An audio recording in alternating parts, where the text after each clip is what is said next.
What about you guys? Feel free to respond as well. Yeah, I think they're doing the emojis. All right, everybody's ready to go. Okay, great. I I have looked forward to this opportunity to be with each of you for several weeks. So thank you for this opportunity. I, excuse me. I will tell you my perception of what I know about each of you, the school, is that you are in a very select group. You are very talented and you are very specially chosen for the work you are doing and you're learning and you're about to do. There is a lot of information technology that I am learning, and I can certainly learn a lot from you. But as I learn, there is one thing that I have learned that is a very good attribute for each of us to have is we need to learn together. We need to always be in a learning mode. I have probably a lot more life experience than most of you do, but I will tell you that learning is a lifelong experience. And as we choose to create together rather than compete, we can learn a lot together. So as we actively support each other to promote each other, your goals, my goals may be a little bit different, but as we choose to interact with each other, we can learn what each other's goals are. And as we feel confident in ourselves, we can learn to and want to share information with other people because our mindset is, and if our mindset is, we choose to be creative with each other and not compete, then we feel free to share information with each other and we all grow together. And so that is an attribute that I think each of us need to have. And I encourage each one of us to have that attitude that we will promote, we will grow with, and we will learn from and through each other. We each have different life experiences, but together we can learn from and through each other. There is one value that I hold very true and dear to my heart, and that is we will never denigrate each other's character through speech or through social media. And by that value, you can be assured I will never do anything consciously that would denigrate your character through speech or social media or in any other way because I respect you. I respect each one of you, your lifestyle, your upbringing. And as we choose to respect and trust each other, trust is a matter of you'll never go behind my back. You'll never do anything to denigrate my character. And when we trust and respect each other, we will choose to and feel comfortable sharing information with each other. I think that's a very important trait that we need to learn from and through each other. And when we choose to learn from different lifestyles, different backgrounds, and so forth, we can all benefit from that. Now, I will make a statement that it's quite possible and quite likely you know even better than I do, but there is a possibility you may encounter men who are prejudiced against women. And that can happen virtually anywhere on the globe. I know there are some cultures where women are inferior to men. In the United States, where I am, and I'm talking to you from Maryland, mid Atlantic state, there are some men, some businesses who believe that women are inferior to men. It's likely if you encounter those men, you will know within a few minutes just by the tone of their voice, the tenor of the conversation, that those men are prejudiced against women. You likely will not change those men's attitudes, although you could with a relationship that you develop professionally with that person. But it's very possible that you will encounter men who are prejudiced against women, and that is a value they have. And you might just have to thank them for whatever conversation you're able to have with them, but you will not have a long term relationship with them. And that's just something that you might encounter. And you accept, not accept, you acknowledge whatever statements they might make that you believe or interpret as being prejudicial against you, but you're merely acknowledging who they are by the statements they make.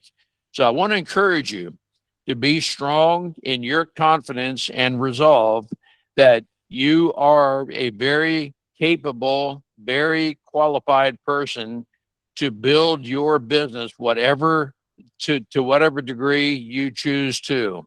And you will do what you need to do to learn to do whatever is needed to build a business. Now, in the context of respecting each other's and being with those that have great ideas, I want to encourage you to stimulate other people's ideas through critical thinking. Critical thinking, in my opinion, my application of that is studying all of the facts and factors that are involved in whatever it is we are pursuing. When we are good critical thinkers, we have the mindset that I want to evaluate every fact and factor that is involved in whatever pursuit I choose to make. And when I have the mindset that I want to elevate others in critical thinking, there are others who might say, well, Ron, or whomever you're speaking with, did you consider whatever it is you're thinking? And when we do that, we choose to learn from others, as I mentioned earlier. But in learning from others, we can have the attitude, if we choose to, that we want to elevate other people. What I'm saying by that is, but to elevate other people, we want to encourage everyone to build a business, to go wherever it is we choose to help them go. But we may have some thoughts that some other people have not thought about. But again, it's all in the context of sharing information with others. And then, are you willing to share ideas to help advance other people toward their business goals? There are Every one of you have individual talents, and it is good, and I think it's necessary that we learn to know each other and what it is that makes us who we are, our strengths, that as we learn through listening to others, that we can determine what various strengths are, and we're willing to help people develop those strengths. Also, you will want to help develop the target market for your startup business. The target market is those people that you believe are most likely to want your business. And I believe in the context of a target market, there is a need that those people have that you can meet. And the need they have, you will need to determine. And determining the need of your target market can occur through conversation, conversations with others. And it's very possible others within your circle of influence, those with whom you are studying right now, might have looked at and have some other ideas that you had not thought about. But when we choose to work well with each other, we will feel free to share information with each other because we're not competing with each other. Rather, we are working together. And so you'll want to work with others to help them get beyond any self limiting beliefs they may have. What I'm referring to here, self limiting beliefs. As you think of yourself, as you are thinking of where you want to go with your business and your various ideas, I want to encourage you to think about anything that may keep you from reaching your goals. Those are what I call potentially self-limiting beliefs. Now, frequently, we are not going to share what we believe to be self-limiting. That is, I just don't know that I can.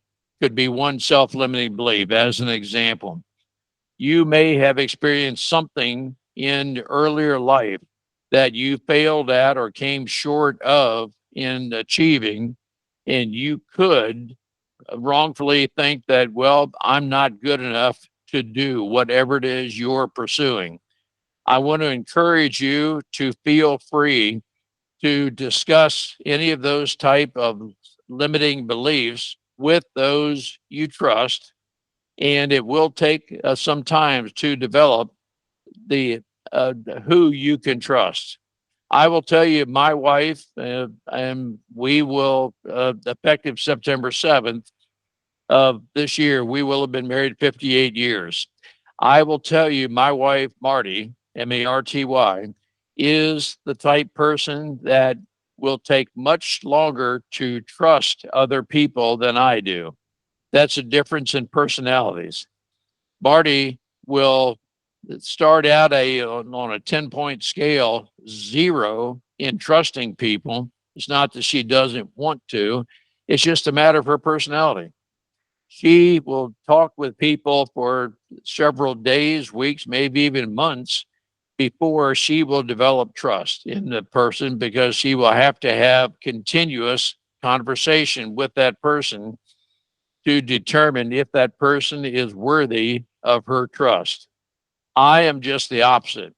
On a 10-point scale, I assign a person a 10 almost right away, and you have to prove that you are not trustworthy to come down less from that. I will tell you, because Marty and I are very different, but in complementary ways. She has told me several times that that person should not be trusted.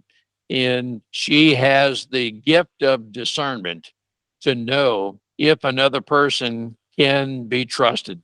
And it's very possible any one of you in this class have the same kind of discernment, that you will know whether you can trust another person. So I would encourage you to work with others that you do trust. And as you have developed a confident relationship with another person you feel you can trust, you can feel free to discuss any limiting beliefs you may have, knowing that person will not hold that limiting belief against you, that person will not uh, think any less of you because of what you just told them, but rather you feel comfortable through trust that you can share information with each other. That's a very important aspect of relationships.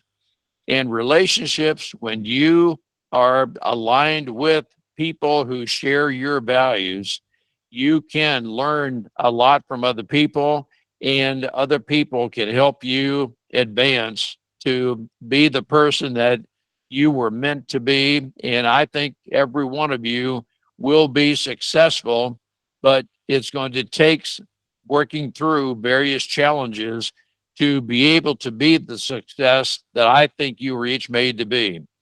I will tell you that many of our successes, many of the successes of people with whom you speak, are successful. However, you and they define success through different failures. We have almost always failed at various events, but if our mindset is we fail forward, we're always going to learn from wherever we failed, wherever we came short of a goal that we had set. And when we choose to have the mindset that we're always going to fail forward, there is nothing, there's no setback that is not going to be a positive learning experience for us. But we have to have that mindset. Dr. Willie Jolly wrote a book that is entitled Every Setback Can Be a Setup for a Comeback. And that is the attitude we need to have, that there's no failure. And I use the term failure kind of broadly, but we may set a goal and we didn't reach that goal. That's not a failure.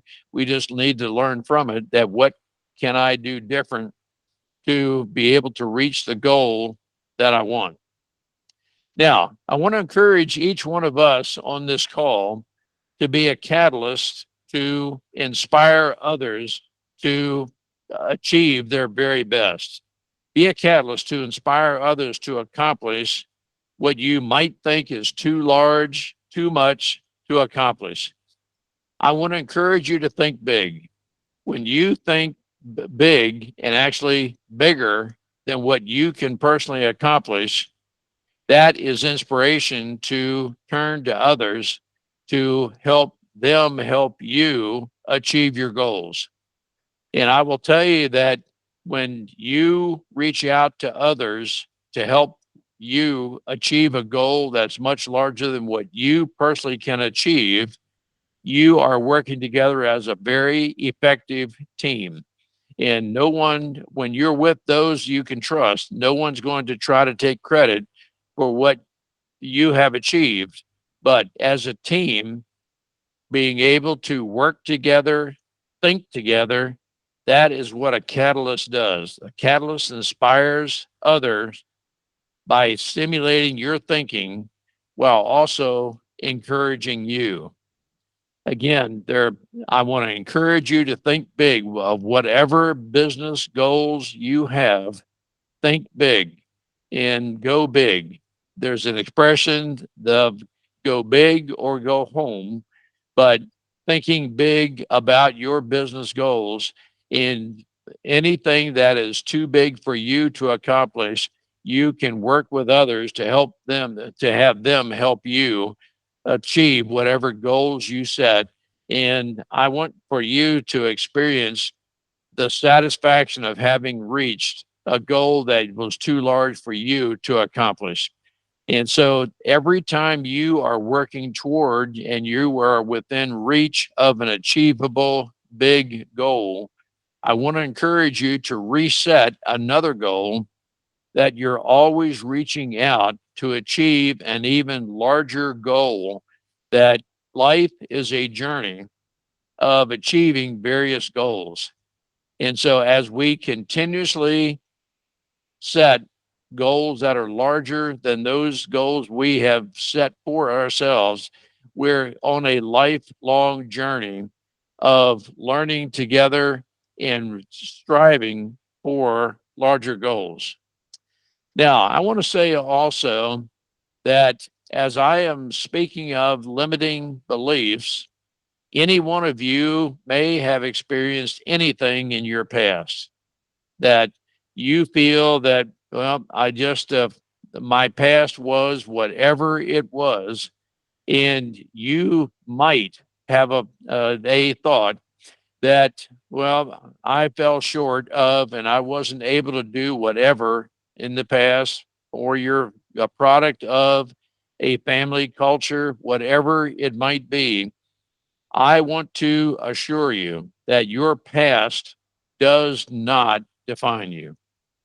I will say, however, your past can inspire you to become who you are today, and it can very positively affect your future performance based on your past and whatever shortcomings you may have had, that can be an inspiration to help others overcome whatever fears, whatever concerns, limiting beliefs they may have.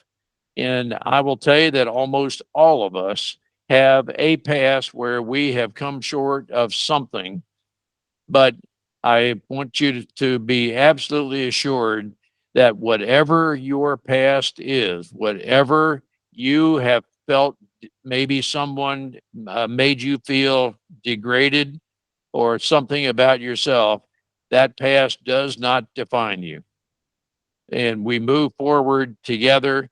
That is all a part of the encouragement we have in elevating each other through our very positive relationships. I want to encourage everyone to be a part of developing what I call a psychologically safe culture. In if you aspire to start your own business and you would be the owner, maybe the CEO of that business, I want to encourage you to develop that psychologically safe culture. And what I mean by that is that psychologically safe culture is a culture in which we feel comfortable discussing things with each other. And the psychologically safe culture is one where we will not allow any differences between us to escalate to anything that would uh, undermine our relationship. My wife and I, Marty and I, have developed a course we call the 3 R's. And just as an example of having a psychologically safe culture, there are some company cultures where they feel uneasy about discussing things with each other. And the 3 R's starts out with resentment. I resent whatever you just said to or about me. At that point, we should feel free. We should have the courage to discuss with that person what they meant by what they said. And it's very possible, very likely, when we have the courage to confront that person to learn what it is they said, and they may tell you, well, I'm sorry that I offended you. I did not mean to say anything that would cause you to resent me. Now, if we don't have the courage, if we don't have a psychologically safe culture to address those matters at that point, it's very possible and almost likely that resentment is going to result in resistance. That's the second R of the 3 R's. So it starts out with a statement that you would say, I resent what you said, because I'm interpreting what you just said as something against me. If we don't resolve it at that point, it can become resistance. And what we end up doing is resisting each other. I will not speak with you as often as maybe I used to because I resent what you said. And I'm going to resist you because I don't want to put you in a position to where you could say something more about me that I would resent.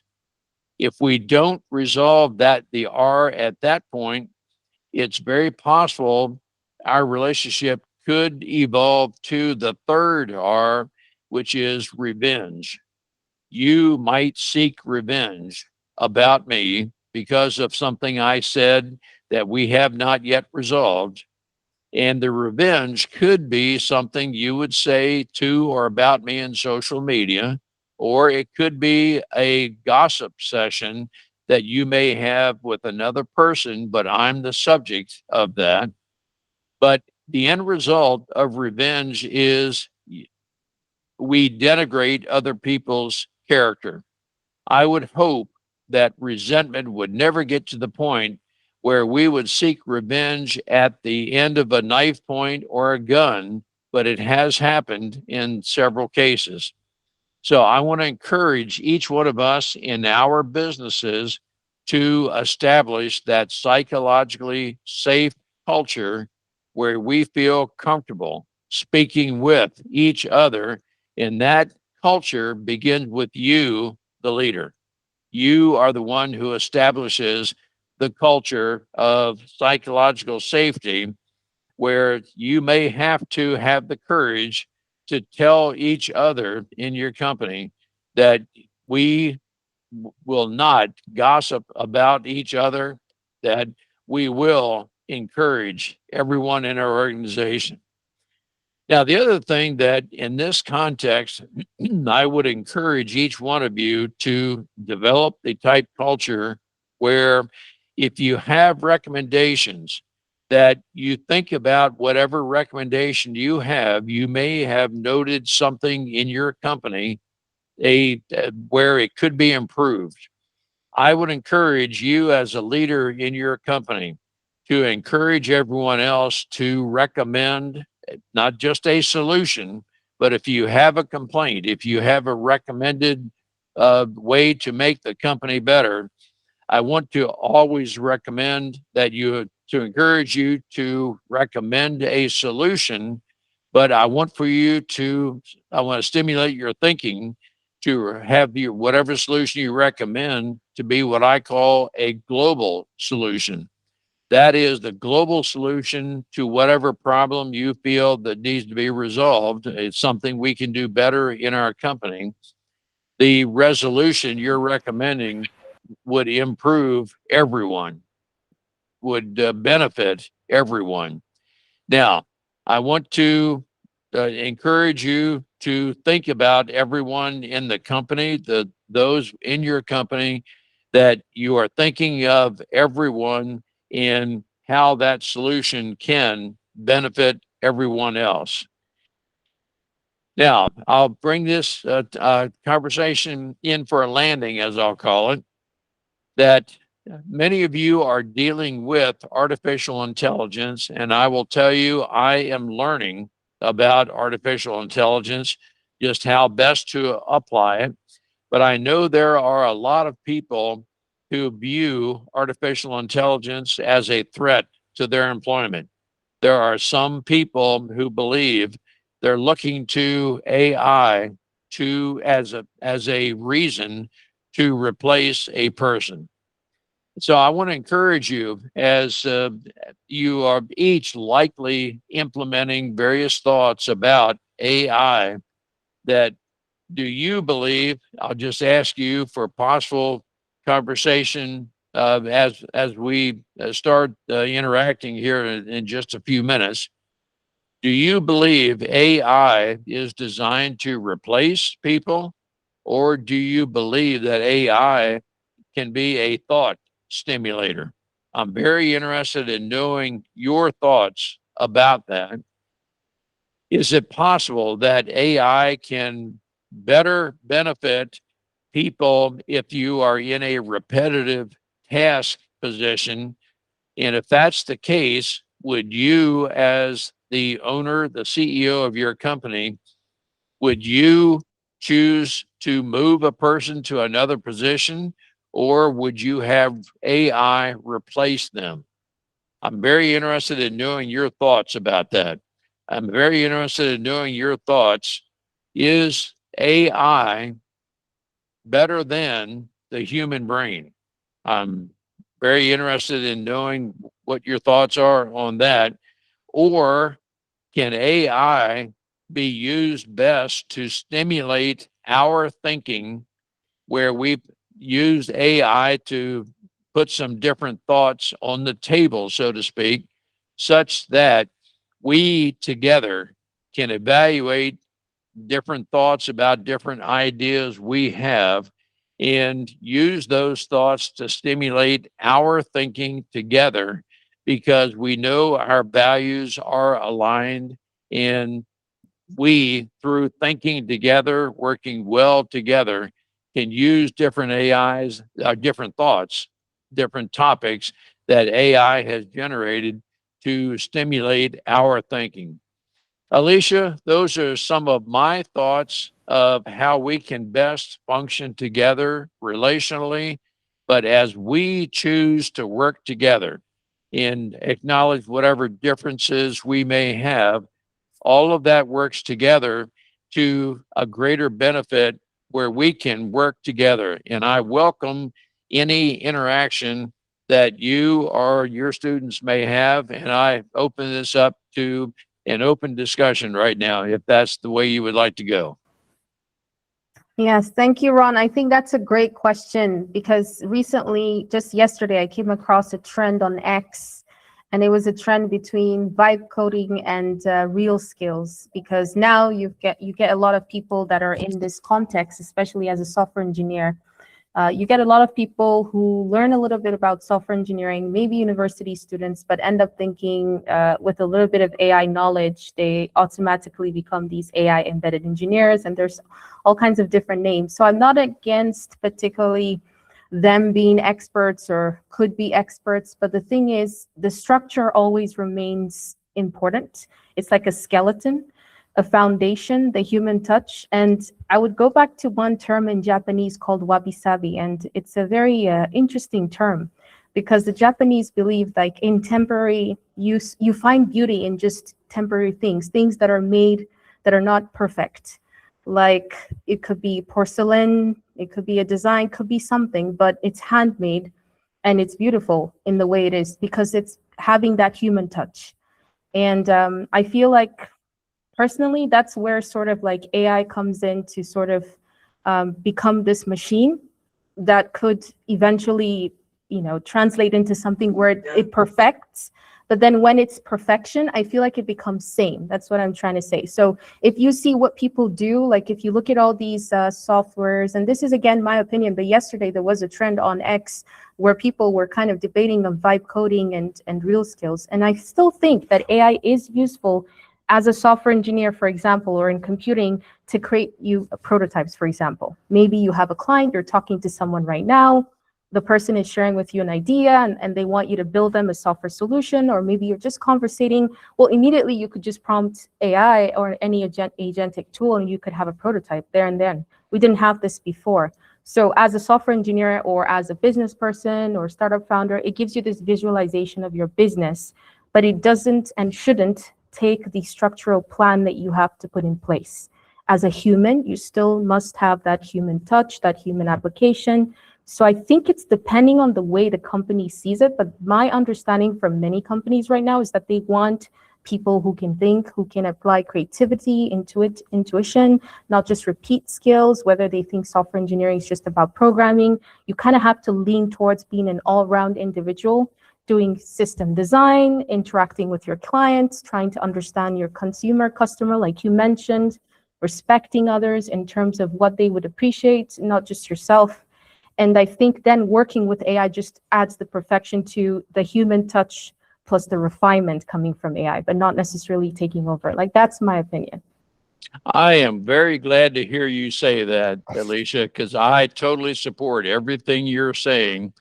When we as companies function best as humans, and if a company has a pain point, I call it, if there's something that is not working as well as it could, AI can help generate some thinking into that, can put some ideas on the table, but it's the human brain. We need to personalize that to assess whatever AI thoughts are generating. But as we as people need to discuss whatever thoughts AI may be generating for us and be able to determine exactly how anything that AI has generated for us as far as ideas, how does that relate to each one of us in a very personal way? That's where the individual personalities and the human touch comes in. And again, that's all about us coming together as a very effective team working together. Yes, totally. I agree, Ron. And I just wanted to build a little context. As you mentioned, all the students here are professionals, they're talented, they've been selected for this course program. And now what we're trying to do is where you just mentioned about group cohesion, understanding each other, respecting everyone's opinions, sometimes things that even we as co-founders or founders, didn't think about, but someone is sort of suggesting to you, shouldn't shut the person down immediately. You should listen. And I think that's how all these mighty tech companies or even big companies come about. They always listen.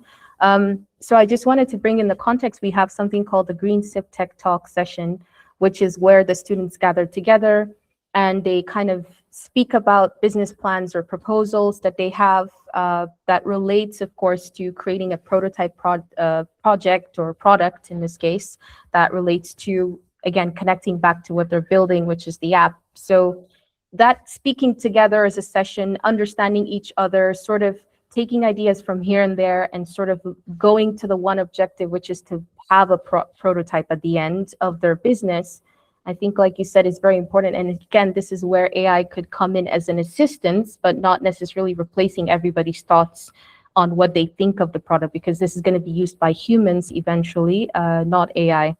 So yeah, but then again, the thing coming back into AI, it could give you a product idea, for example, or a prototype design or a package where you want to combine two things, but you're like, how do I do this? I want this and this and this. It's like you're trying to make something, a dish, and you don't really know what the dish is going to be, but you have so many things in your head and you're always wondering what that would be. Then AI comes into the place and you can use it to visualize that immediately. So I think you said perfectly. Oh, I agree with everything you're saying. And I am a believer that every person, every process can and should continuously improve. With the advancement of technology, we're probably going to be advancing much faster because technology is continuously advancing. But in the context of improving, in some ways, if we are doing the same thing today that we were doing 6 months ago, that may be okay. We're just evaluating what we're doing and are we in the right direction, doing everything right. However, if we have done the same thing for maybe 2 or 3 years and we haven't changed anything, that's probably a time where we want to sit together and discuss, do we want to change what we're doing? If we are doing today what we've done for 4 or 5 years, I would say your company is likely stagnated and you're not adjusting to the environment, the people, the technology. If we have that mindset, we need to be continuously reviewing what we are doing and what can we do better to meet the needs of other people and to work better together. Those are my thoughts on just basically determining what we have done over a period of time. But again, every person, every process can and needs to improve continuously. I have a question, Ron. I wanted to know, like, I've seen a lot of situations where many companies do what they've been doing for years and they kind of stick to doing the same thing and they keep improving and making profit, but they don't really enhance. Like, they don't make any enhancements because they believe what they're doing currently is working, so they don't see the need to improve or enhance anything. Would you say that sort of business is staggering behind? Or, I mean, would you say they should continue doing that? Or would you say, no, you have to have some sort of enhancement, even though what you're doing is working, you're still getting that profit, but there should be some sort of change. So I think the question that you're alluding to, Alicia, is the company who would say that everything is working. Well, okay, that could mean, well, we do have a positive cash flow. And so, all right. And I would say that's okay. But could you have an even greater cash flow? Could you be reaching a greater audience if you were expanding your thinking that we don't need to change? Well, no one's going to make you change, but yet, if we were to view the total economy, the area where we are marketing, the customers we have, as we review what the pain points are or how we can better serve other people, that may necessitate, no, we do need to make sure we're doing okay, but that okay might mean we're 5 on a 10-point scale, whereas we could be 8, 9, or even 10 if we revise what we do, the way we do it. But it's a matter of choice that we could. And if the objective is the thought, I want to have a greater outreach to people, I want to have a larger impact on my local community, I think that necessarily necessitates reviewing what we do, how we do it, and could we do what we do even better. And so, again, Alicia, that's kind of a long answer to your question. No, I would never say you have to change. And I do know for some people, change is something people don't like. I've always done it this way. I feel comfortable doing it this way. But if our mindset is, no, I want to, let's use the word adapt rather than change. If we adapt to our local economy, adapt to our people we are serving, adapt to our target market, then we likely can do what we do much better and have a greater outreach. Those are my thoughts. Yes, thank you so much, Ron. Yeah, that makes a lot of sense. And when you said adapt, like looking at the educational system now, when you see the results, like I was looking at the GCSE results in England for English and math, unfortunately, and it's not just in England, all around the world. Well, the results are getting lesser than they used to be in terms of expectation of performance. And what they decided to do, from what I saw, was that they decided that they would have a system. So I don't know if this makes sense now. They wanted to make a system where they wanted to build the confidence of students, because they felt the students that were underperforming, which was a significant number now, needed more confidence boosting pep talk. So they felt they wanted to have a system where they don't necessarily fail, but they go into this remedial program where they improve and they boost their confidence. Then they push them back into the expected results that they could get. Because what they were saying was, even when students would resit the GCSE English and math exams, they most likely wouldn't reach the score again, the target points, because their confidence is already lower than what the initial try where they failed. So I'm wondering, because in the comments, somebody was talking about the system being dumb, because it says you're kind of making it where they're now not becoming, you're making adults that are no longer going to be sharp, because you're putting them in a system where they can still pass. Because again, I want to give an example. My brother is a lecturer in Japan, and one thing he keeps saying is that now in the educational system, it's not about your performance. It's more about a business kind of model where everybody kind of needs to pass in one way. So I don't know if that's an adaptation method, or if that's just, it's just the way things are changing. Because in terms of like adapting, would you say this type of boost confidence sort of system would be useful, or like it's kind of debatable? It might not be. I was kind of looking at that model to see, or should the students just try to be, stuck it up and sort of like, okay, I failed once, then I can try again, have that self boost themselves without relying on any kind of system to help them have confidence again. I feel like they become reliant on some sort of system. So yeah, that was what I was, when you were speaking about adaptation, I was kind of looking at those type of systems. And then we have teachers again, where teachers are no longer interested in the profession because of, again, like you said, the lack of listening. Sometimes curriculums are being rolled out without asking the teachers their opinions. Okay, some teachers may not want to contribute, but yeah, what is the actual problem? Because then we go back again to the base, and everything starts from education. And if the education is shaky and foundation, then I don't think the building will be solid eventually. So. Oh, Alicia, that is such a relevant topic, and is a very perceptive response that you're saying. I will tell you that there are many of us, and for the first 20 years of my life, I did not have a lot of confidence. And there's a much longer story behind that. As leaders, and every one of your students are leaders, we need to be very perceptive of those within our company.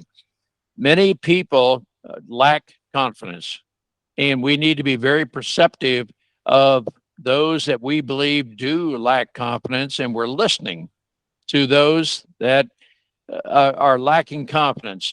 And as we listen to people, we can perceive or discern what they're saying as maybe a lack of confidence. Now, I do believe that thinking and confidence are in this context synonymous. That is, as we increase a person's confidence who may lack confidence, we can help them to greater thinking. And greater thinking, I do believe, is going to benefit everyone. And so as we are leaders do stimulate other people's thinking, we want to help them overcome whatever's in the past. And it's almost always, if we lack confidence now, it's something in our past that has caused us to lack that confidence. And it is something that has damaged our self image, our self thinking, that has caused us to think I'm not as good as, or I just can't do. We lack that confidence.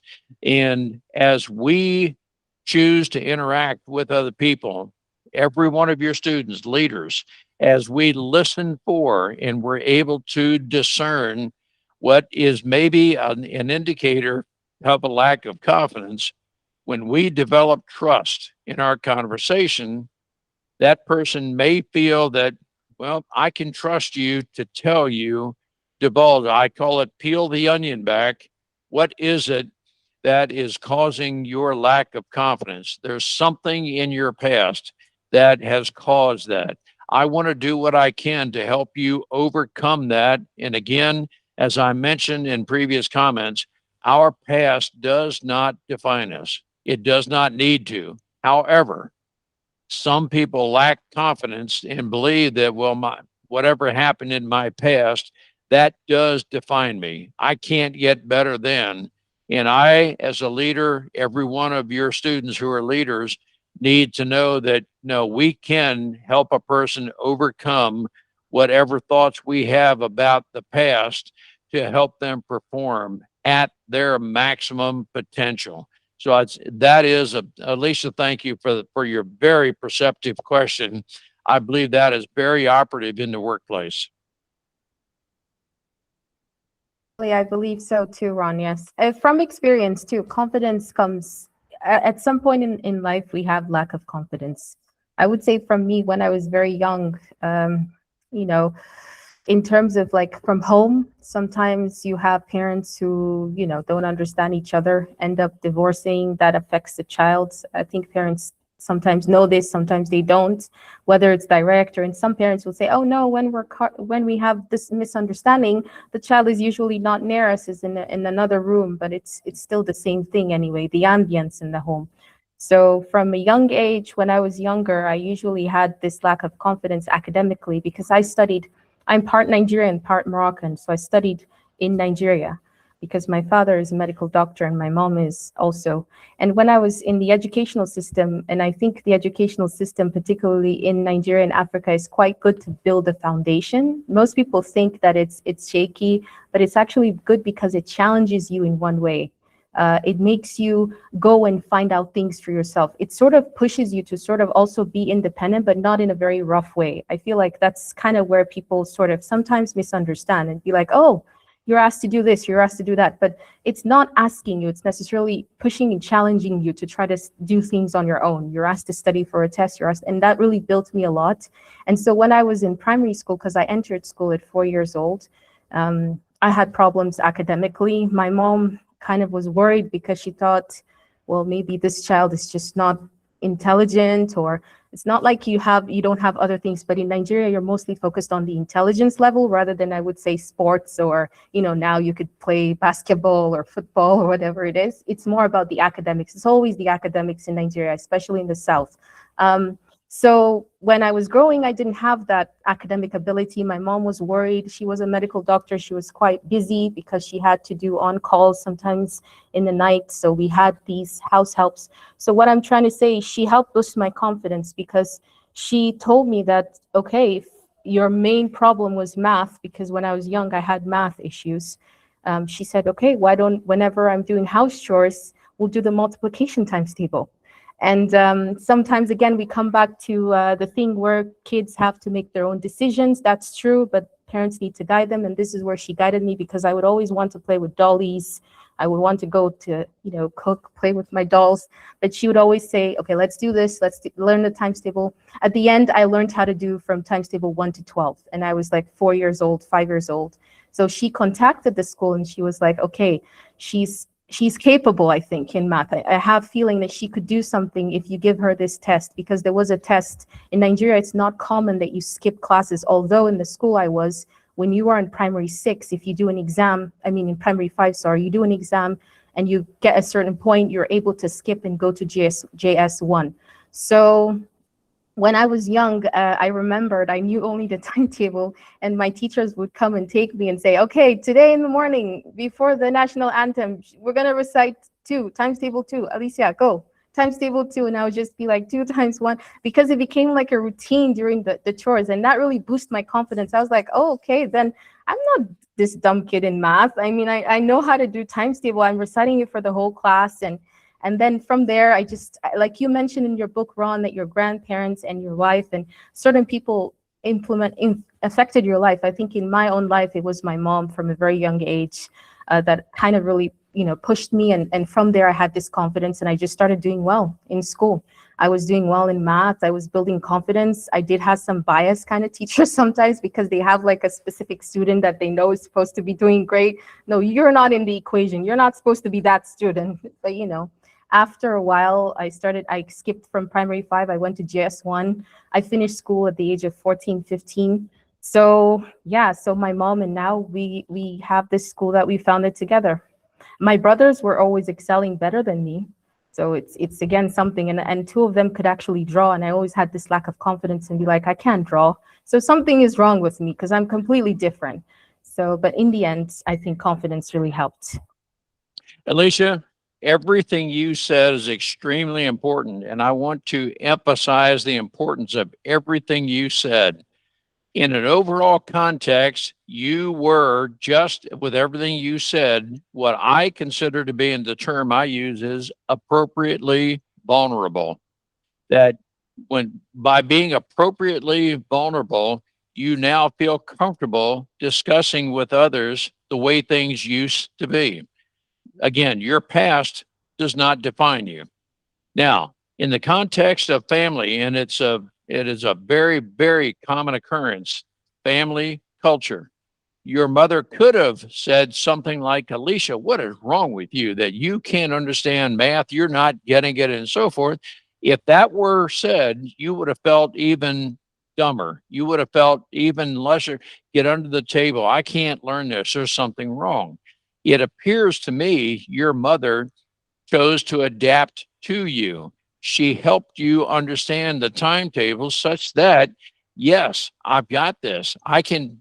Alicia, feel comfortable making mistakes at home so that when called on in the classroom, man, I've got this. I've mastered this because I've done this at home. My mom chose to work with me, adapt to me, and I am much better because of it. My confidence has gone from a low to I am very confident now. But we as leaders have to recognize that your background, as you so eloquently described that, Alicia, could be the background of someone working in your company. They're still carrying that forward into adulthood. And that low confidence will necessarily adversely impact that person. They will not perform at their maximum potential. Again, trust, confidence. We need to have all this together as a leader to be able to hope to get the best performance, our maximum potential from all of our people. But again, Alicia, I'm going to go back to you felt comfortable explaining the way things were. That to me is being appropriately vulnerable. You're not focused on your past, but you're telling others, well, I overcame this part of my past. You too can overcome whatever's keeping you from performing at your maximum potential. That is being a great leader. And I think that is all working together to help people perform at their maximum potential. It is very, very well done, Alicia. Thank you. Thank you so much, Ron. This is such a productive session. We really appreciate you coming in. It's something that we missed, of course, the pep talk. We're always talking about software or developing something, but never really understanding the core. And I think that's what most companies, most businesses need now, is understanding how to communicate with others, how to run your business properly, how to listen to others. And when you see somebody lacking confidence, try to see if you can help the person. Some people are usually shut off. There's really nothing, I wouldn't say nothing you can do, but maybe you give them the space until they're ready to come up and sort of, be willing to listen and to make the change. So I think it's really important. This was something we definitely needed. And I really appreciated that you came in to make this speech interactive, although I'm the one talking most of the time, but I think the class also has maybe something they were saying some things on the chat. So it was a great session. That is all good. Well, I saw several comments in chat and everything is good. Alicia, for anyone that may be viewing this, not just your students, but others who feel that, well, my company is just not performing at their best. I just have a sense there's more we could do. I would be happy to work with any people individually, companies together to help those companies get the maximum performance from their company, which is ultimately the people. But again, as you so well said, many people are lacking confidence because of different things in their past. And I would welcome the opportunity to have a dialogue with anybody that you know of, that we can work with those people to determine exactly what the core problem is, which I would help the leaders vocalize that themselves. But then I would ask them, well, where would you want your company to be within some period of time? And so my expertise is to help the person articulate whatever problem they are having, but then design a strategic path forward to get from where they are to where they want to be. Thank you, Alicia, for this opportunity to interact with you and your students. Thank you, Ron. And I would definitely like us to please check out Mr. Ron Cooper's book. I think we will definitely be looking into getting his book. Hopefully we can get it signed, but we'll see how that works. It's Discover Your Team's Potential. He's a best-selling author. So you've just learned a little bit. I'm pretty sure you can learn more in his book with more examples. So I'll pass it on to everybody for more information. Thank you so much again, Mr. Ron Cooper. It was very lovely to have you today. Thank you, Alicia. And I just saw the comment that one of your students made that trauma can affect performance in the past. And yes, absolutely. And some people will not discuss whatever trauma they faced until and unless the trust is developed amongst the people that are in their company. That again goes back to psychologically safe workspace. Yes, definitely. I agree. That's good. Thank you for sharing, Mary. Thank you, Alicia. It's great to be with you and your students, and I welcome the opportunity to come back again if that opportunity presents itself. Sure. Thank you so much, Ron. Have a great, I think it's morning or day where you are. For us, it's evening, but have a great day and a week ahead, and we'll speak again. And you have a great evening and week ahead as well. Thank you so much. Thank you. Thank you very much. Bye. Bye. Take care. See you. You too. Hi, everyone. All right, guys. So welcome to our now class session. It was a great session, I think, I think you guys enjoyed it as much as I did, at least. We learned a little bit of something about each other in one way or the other. So I'm going to go into our class session. However, we do have some dear staff and community with us. So I would like to say to them, you're more than welcome to stay if you want. However, if you would like to leave as well, then please feel free. But you're more than welcome to stay if you want to witness our class session.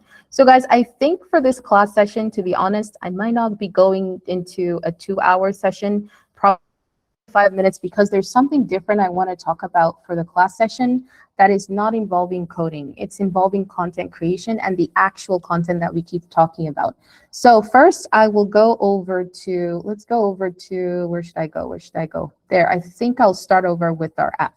So I took some time over the weekend and I recorded parts 2 to 6, parts of your code development. So it's really important that you take some time. I feel like I shouldn't be talking about software again because you already have parts 1 to 6 for lesson 4, right? Actually, let me just run this up so I can talk a little bit. I'm not going to go into the coding part today. I'm going to go more into the software, the content part.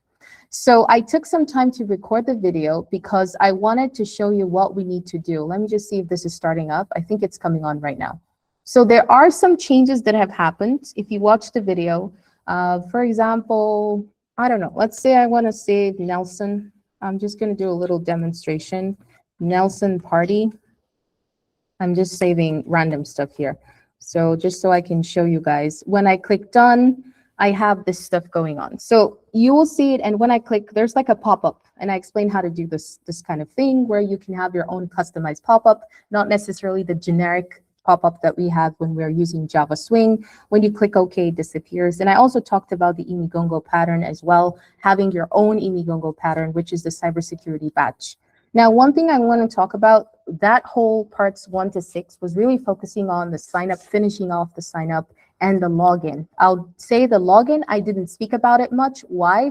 Because I said in the video that the login was like the sign up, right? It makes sense because signing up, what does it mean? Checking the database to see if the password exists, if the username and password exists, right? If the username and password exist, this user cannot sign up again because there has to be that primary key constraint. There has to be a uniqueness for every single person who's signing up in the database, right? So for sign up, that's how it works. But I want you to reverse the thinking. For login, that's good. You want the user to exist in the database. So if the user exists in the database, and I'm talking about username and password is present, then that's good. That means the person can log in. So I explained in the video that you can just use the same code. You don't need to create anything. The same thing you did for the sign up, you just reverse and you use it for the login. So when I click login, obviously, this is supposed to go to the login page, which you guys can redesign. It doesn't have to be the same place, the same thing. You could change it, make it on the side, on the right side, left side, wherever. But when they click login and they enter username and password and they click login, then it's checking to see if the username and password exists, just like what the sign up was doing. But this time, if it does, then that's good. The person is a user, so you log in. But if it doesn't, of course, you need to send them back to sign up. So the only thing left for me to explain, which are the main things, is now the natural resources part. So I'm just going to go do a little demonstration again. Now, for the natural resources, it's going to work sort of similar to this one. It's going to be the same. That means once they click on natural resources, it will have this sort of a page where, like this, they will go to the 6 resources we're focusing on, right? In Muravumba, we're doing the Sisala, Urubingo, we're doing the clove basil, we're doing the Pretium and Urubingo, we're doing the coffee, we're doing the premium tea. And I want to go back to the coffee again. Rwandan coffee is not the same thing as Tanzanian coffee. It's not the same thing. Same thing like Nigerian coffee is not the same thing as Moroccan coffee, for example, even though we don't have coffee in Morocco, I think, from what I know.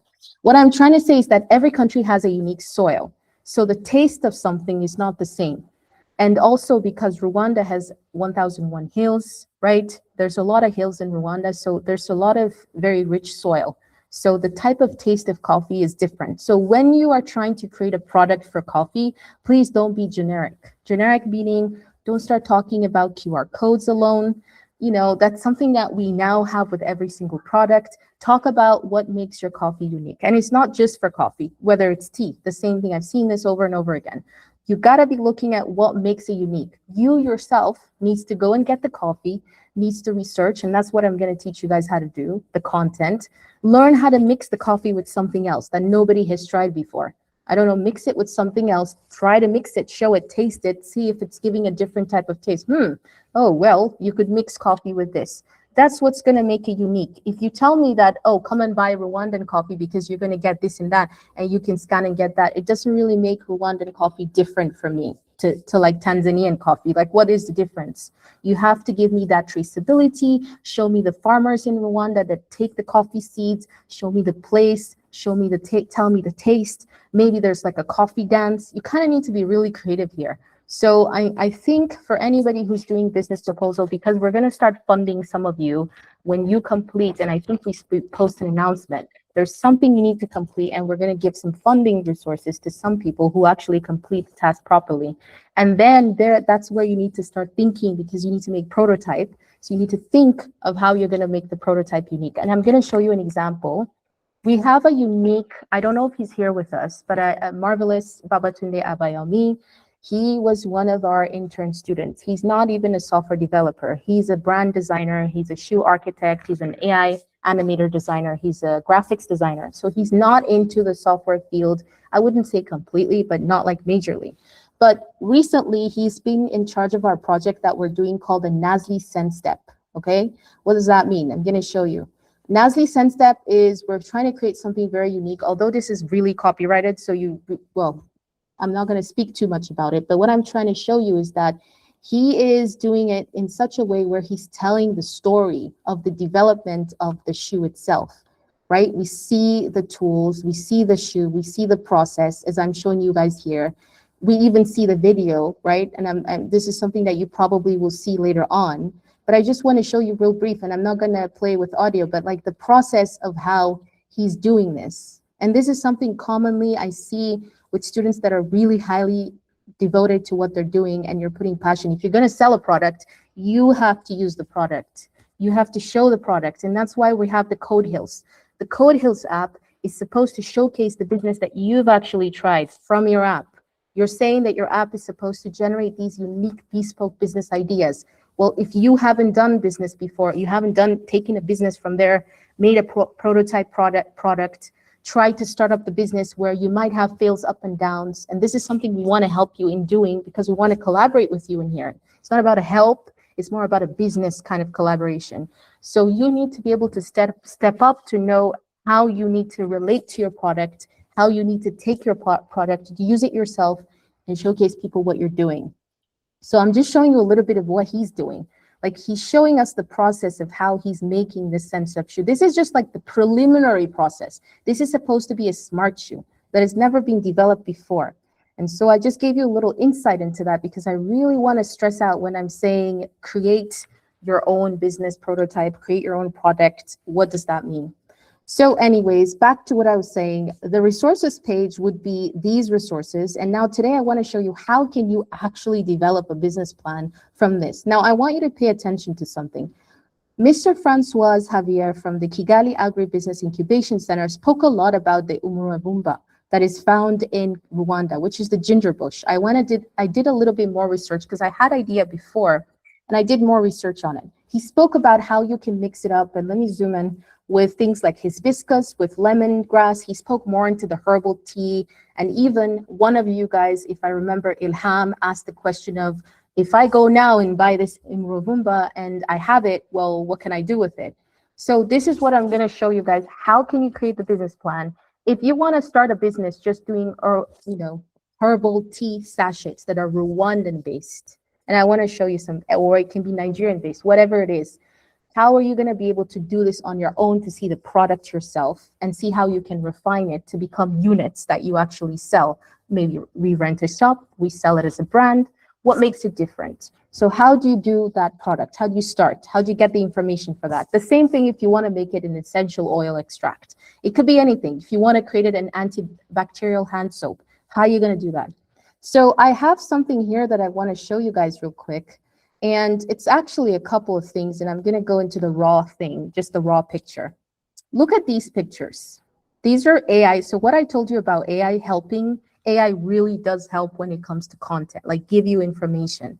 This is the umuravumba that has been dried, mixed up with one of the leaves, which I think was lemongrass, and a couple of other herbs to make this very herbal tea that is Rwandan based, bespoke Rwandan tea that you can do and you can put in the cup and try it and drink it yourself and see how it is.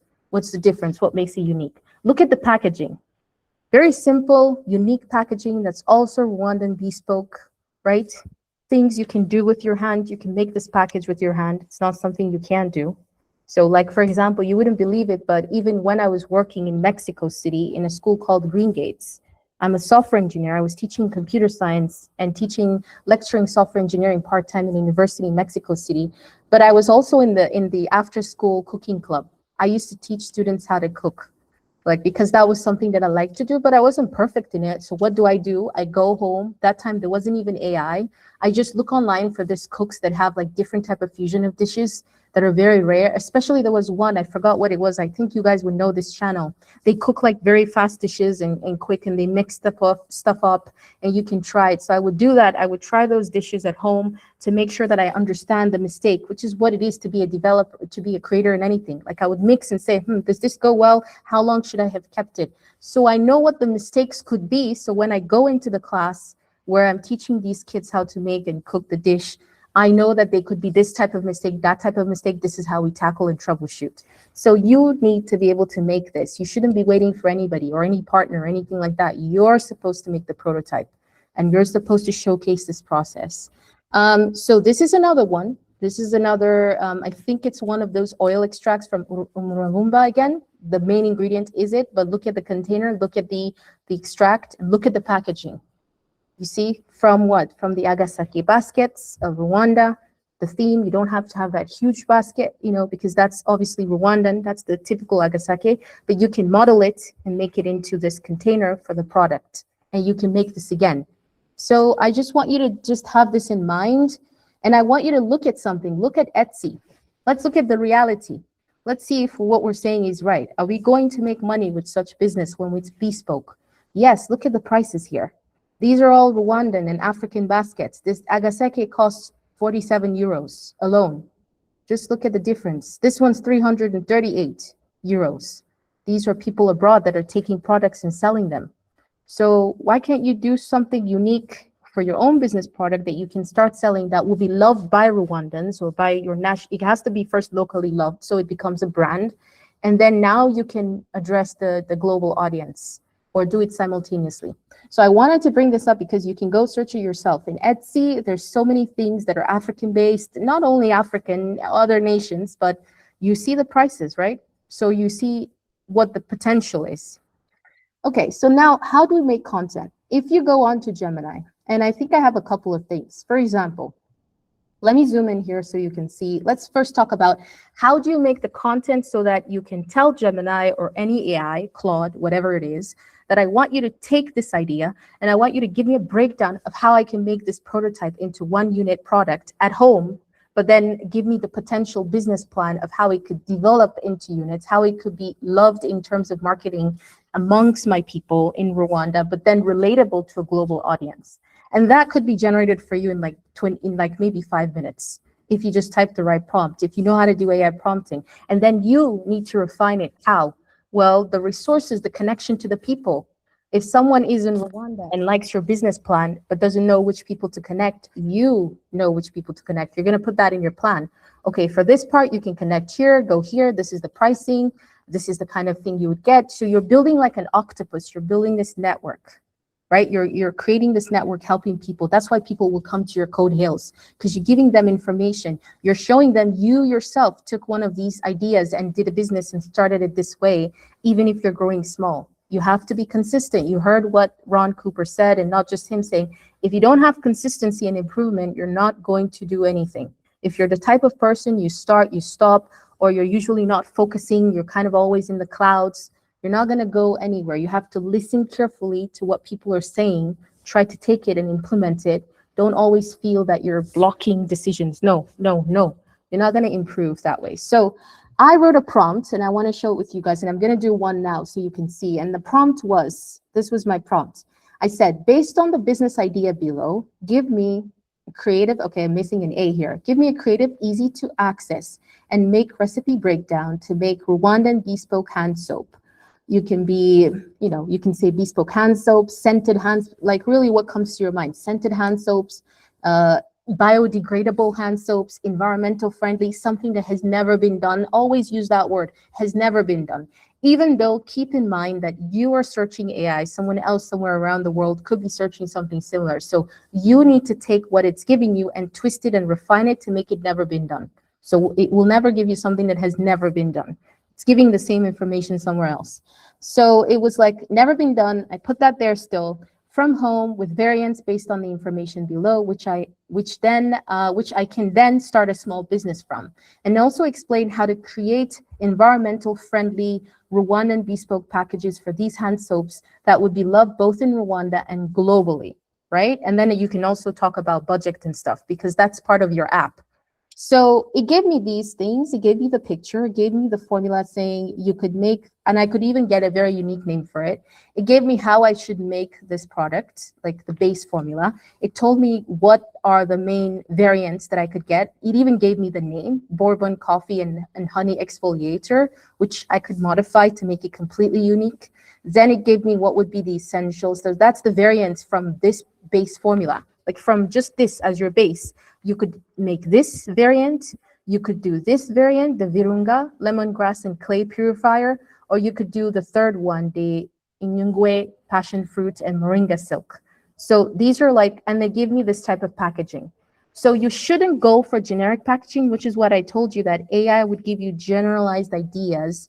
You kind of want to go for packaging that is bespoke Rwandan, that you could generate with, you could put in your ideas. Okay, I want it to be using this, using that, because you're from there, so you know. And then how do I make that? What kind of package can that be? Or maybe you've seen something somewhere, take a picture immediately and then use it.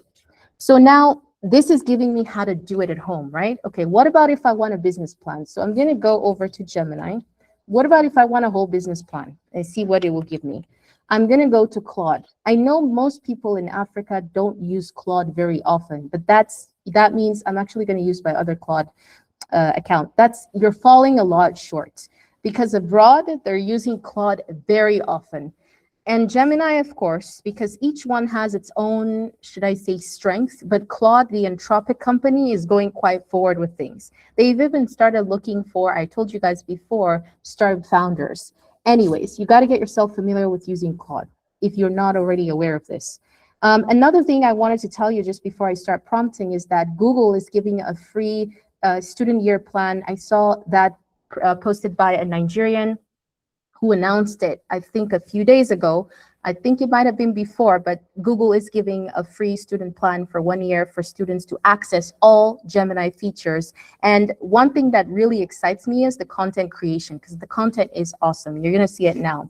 So let's go into the Claude part, or Gemini. So you'd be like, okay, based on, first of all, you need to take what idea it is. So let's go back into that first part here. This is where I want your attention. Let's look at the natural resources, right? So let's say we're taking Umwenya, for example. Let's go into that.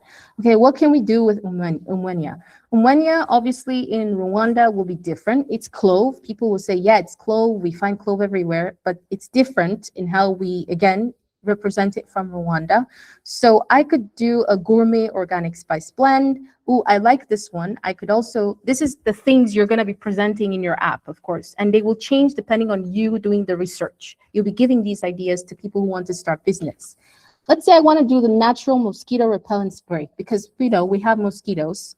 So I take all this stuff, just this, and keep in mind this is a medium scale kind of business because we're going small, medium, large. So this one is something that is not something to do at home. I mean, it's not, you could try at home because you don't want it to be chemically infused. Try to go for that biodegradable, environmental kind of friendly kind of thing. Okay, so you go copy this and then go back to your prompt. So let's go back to Claude. So you'd be like, based on the raw business idea. If you know how to prompt, you're gonna be a king in content. You just need to know how to prompt. The raw business idea included below give me detailed, or give me a detailed, let's say give me detailed breakdowns, because I don't want only one, on products, and we should say natural products, which in parentheses, let's say variants, right? Different type that I can create at home for a small scale business, or a small scale business to start with. You have to be like putting this in your head. I don't know if it happens to you, but read it in your head. So for a small scale business, what do you want? A small scale business, starting at home, right? Create at home for a small scale business to start with, let's say to start with, but then can scale up to a larger business. I'm trying to think what I can do here. So think about that. So based on the raw business idea included below, give me detailed breakdowns on natural products that I can create at home for a small scale business to start with, but then can scale up to a larger business. Another thing is make these products, which are my prototypes. You can also, just anything that comes to your head. You're saying products because you're saying prototypes. You're not necessarily saying you're going to do major units. You're just starting. So make these products prototypes be welcomed in Rwanda, Africa, and the global scale or global audience. Well, let's say scale. Affordable. You want to think about affordable.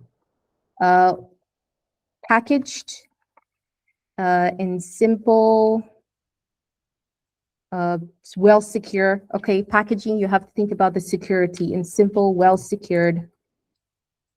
I don't want to say containers, or let's just rephrase this to say well secured, simple, well secured packages, because I don't want to specify anything. I want to see what the AI would do. Simple, well secured packages. Okay, so like that. So, and the global scale, affordable, simple, well secured packages that should have, you should definitely go with this last part, Rwandan bespoke touch to it, packages that I can do from home first. Okay, so don't tell me that, oh, it's expensive, oh, it's this. No, if you know what you're doing and you really want to start a business, you're not going to start with that whole expensive thing that some people keep saying. You want to risk. Business is about risk. So here is the business idea to work with in giving me the information based on my prompt here. What is the business idea? Paste it. Just that. If you have a little idea, that's it. And then don't forget to say that this is coming from, basically use that the word umwenya, definitely, so that it knows you're referring back to the source. So back to the original ingredients, right? So you can say main ingredient, maybe put it somewhere here, main ingredient. And then, of course, Wenya, which is that, and then put a comma. And then now copy the same prompt. Make sure you're selecting the agentic tool, the right one, Sonnet 5 for all free users, or Sonnet 4.6 works really well. Go for the effort that is low, because you don't want to use all your credits in one day, because you have free credits in Claude, and then send it over. When you send it over, oh, I have a limit max. Give me one moment. Let me see what I can use here. I feel like I can use this one. Give me one moment. Let me go for this because I have a limit max. I think I've used all my Claudes.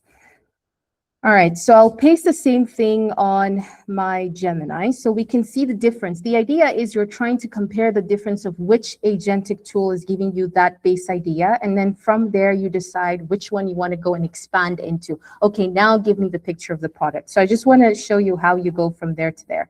Give me one moment, guys, because I think this is asking me to create some things. Yeah.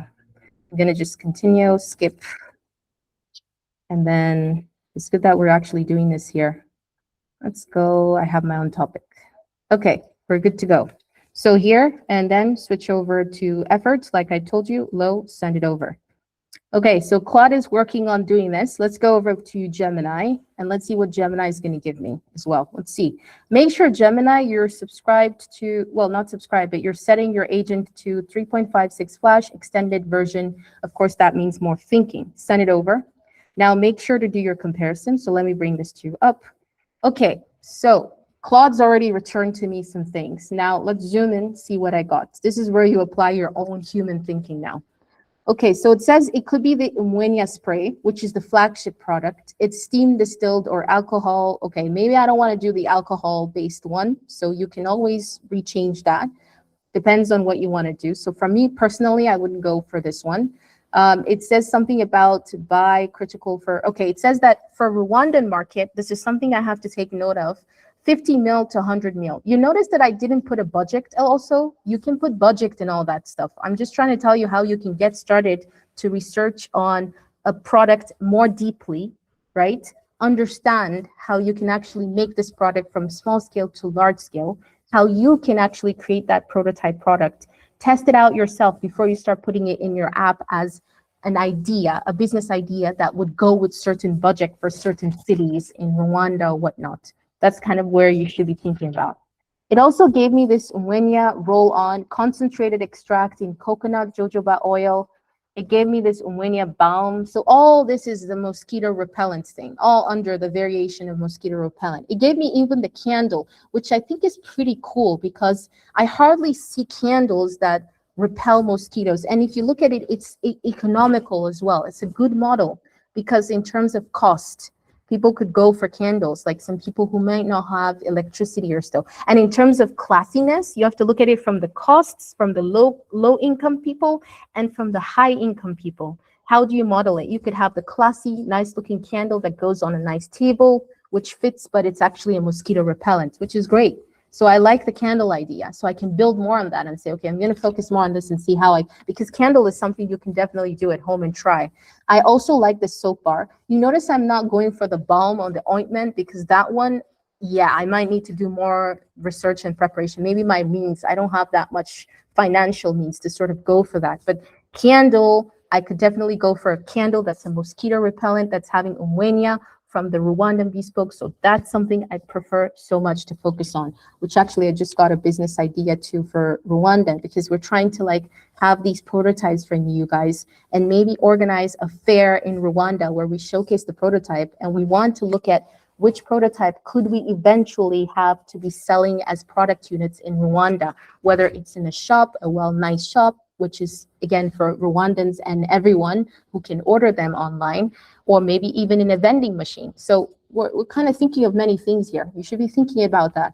So the home process, the production, for me, before I even go into the home production process, I already know what I want to take from these variants. And I want to focus on the soap bar and also the candle. Although I think the candle will sell more than the soap bar because soap, like people would use it, okay, but most people now like to use that pressing liquid thing. So liquid dispenser in terms of cleansing. So I think I would focus on launching the candle base, which is affordable, not expensive, nice looking, and can relate to anyone. Anyway, this is what it gave me. So it's giving me more about the packaging, talking about the Imigongo pattern. I didn't even ask about that, but it's talking about Kitenge. Again, Rwandans, you will know more about this, talking about the labeling. So I can go on now and I'll show you what I'll do. But before I go into that, let's look at what Gemini gave me. Ooh, Gemini got more detailed, much more detailed in a lot of things. So it's even telling me what response I think is helpful. So it's first of all showing me Umwenya, how it looks like if I have no idea. Then it's telling me what I can do with it. So the product variants, and it's giving me daily body linen spray, which is pretty nice. I like that. It's giving me balm stick, whatnot. It's giving me bug off solid balm, unique things. It's giving me even coils, which in Nigeria, when I was in Nigeria, there are coils for mosquito. But again, you can have your own kind of like biodegradable, environmental friendly coil that's not affecting anything, not chemical. And you have to stick to that bespoke kind of thing. You should be a business where you're concerned about your quality rather than your quantity. That's how you last longer in business. And then it's giving me some other things. So I think Gemini also gave me more details. Although I would like to expand, like let's say, of course you should take your time and read everything. Let me go back to what I was talking about real quick. Let's say I want to expand on the candle. Okay, so the candle thing. I'm going to copy this one. Okay, and I'm going to say, okay, now, you're going to say now, give me more details on the type, on variants of mosquito repellent candles that, let me say, based on my business choice below, right?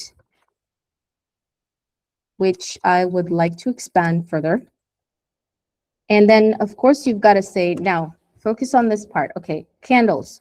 Also, give me suggestions on, maybe not suggestions, give me the exact process first on how to make variant Rwandan bespoke candles, right? Candles that would also serve as mosquito repellents, or yeah, mosquito repellents, obviously, that can be purchased, or it can be viewed rather than purchased first, as affordable, as classy looking, right?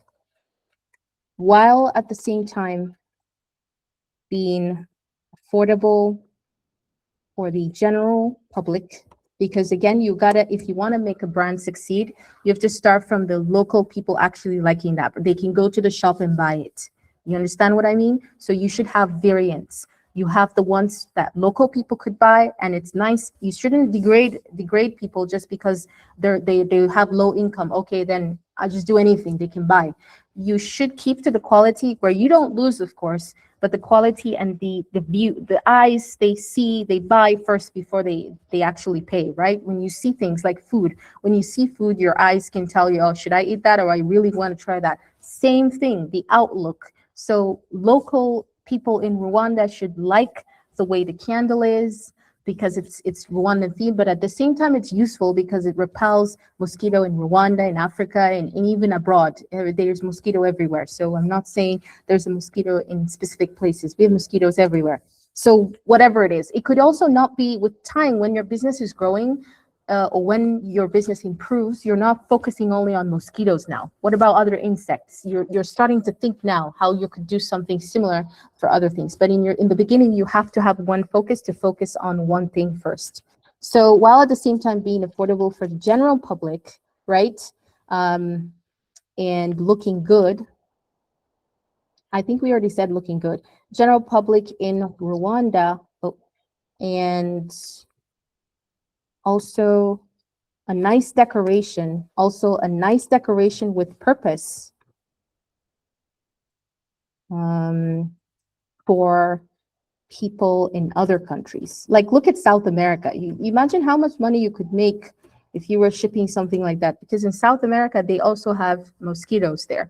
And there is the Anopheles that is dangerous, the one that kills. I think it's called Vivax. I don't know, but it has a name, because I know from my mom, when we're dealing with it, it kills. That one is not the one you find in Nigeria or anything like that, but you see it in some South American countries. I don't know where it is, but you can research.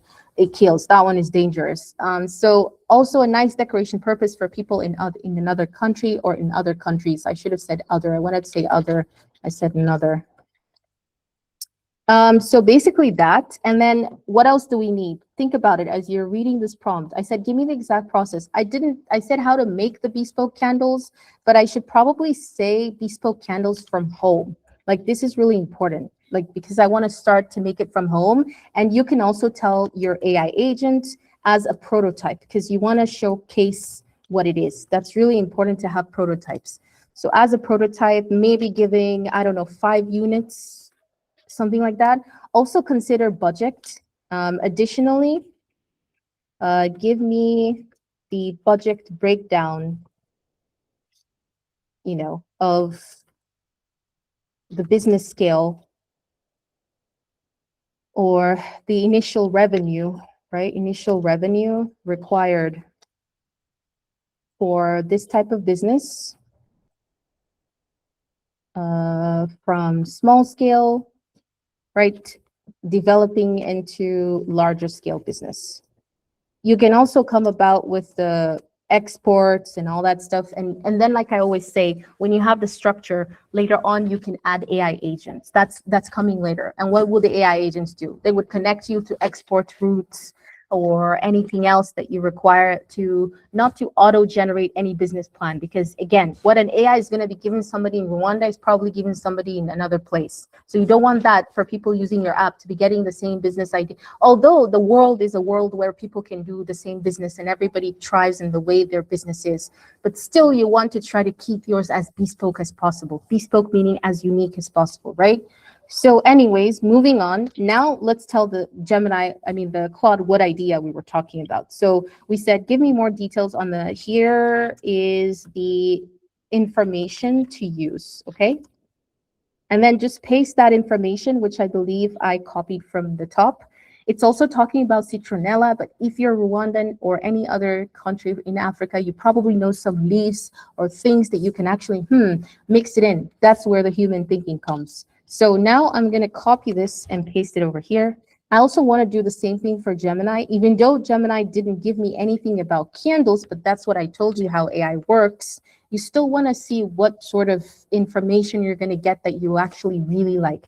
And then you go on to asking for the picture of how the products will look like to give you when you see the process of making it, and also talking about how the packaging would be like, right? Because you want to do a very unique, and you can have something in mind. So we'll build it together and see where we get. Oh, I keep coming back here. Okay, so look at what it gave me. It said, Nwenya mosquito repellent candles, variant line, prototype process, and budget. Candle variants. We have the classic port jar candle, Nwenya Inyakatsi. I'm sorry, guys, I'm trying to pronounce there. But anyways, it's going even towards that Rwandan theme. It's explaining the main things I need to do here, although I need more breakdown. And you're going to see one thing I have learned over time using these agentic AI generative tools or agentic tools is that sometimes some of them just give you brief information and you really want more detail. So you kind of need to tell the AI that I want it more broken down. It's giving me the beeswax pillar candle. It's also giving me the name, which is pretty nice. It's a gift line. It's telling me that you can do that as a gift line. And then this one could be the base classic product. Then it's also telling me that I can have this one as the outdoor line. And it's giving me the example again. So here it's talking about the scents and the higher margin as a gifting, which is, again, we're going towards the people that are a bit classy, they can afford more, so they want it as a gift. But oh, look, it can actually do this. Like, it's not just a gift with a gift, like a candle. It's actually doing something else. And then it's going more deeper into other things, like dried leaf, incense, a lot of things. Now it goes into the process of making the first variant. So this is where you're gonna look and you're gonna see which one can I actually do first.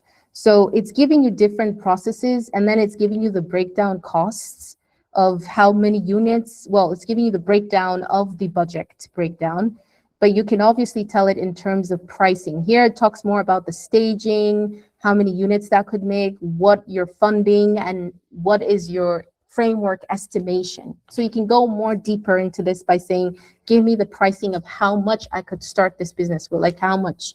Like, give me a budget. I could say expand more on the budget on the initial startup budget. I need to make 5 units of prototypes of the Nwenya mosquito repellent, candles, and home. Right? So you can go back and do that. Of course, let me see if okay, well, they don't know what the spelling is, the name is, but I would say budget, you can go into, I would like to go USD, but I could go for Rwandan francs. and then I could go into that conversion thing. So for me personally, I would just go into this to understand more, and then it will expand further on that. And then we go now, once you kind of have broken down, we can now go into asking it more for, the design of the product, which I'm going to show you guys the picture of how the product would look like, and also go for what would be the packaging like, because it spoke about the packaging, but not so much, and also talk more about like, okay, the product, the packaging, what else do I need to know? And then we go into like the content. How can I promote this project, this product? Of course, that's where the video visualization comes into place.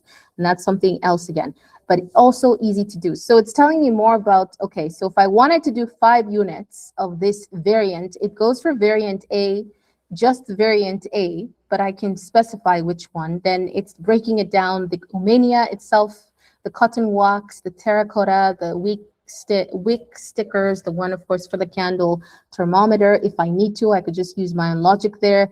Boilers in Mogongo patterns printed on the candles, of course, the cheapest that you can find. And it gives me the final breakdown, which is pretty good for 5 units as a startup prototype. But you want to do a prototype because you want people to try. You want to try, see if it actually works. You have to try your things, and you have to film the whole process of doing that.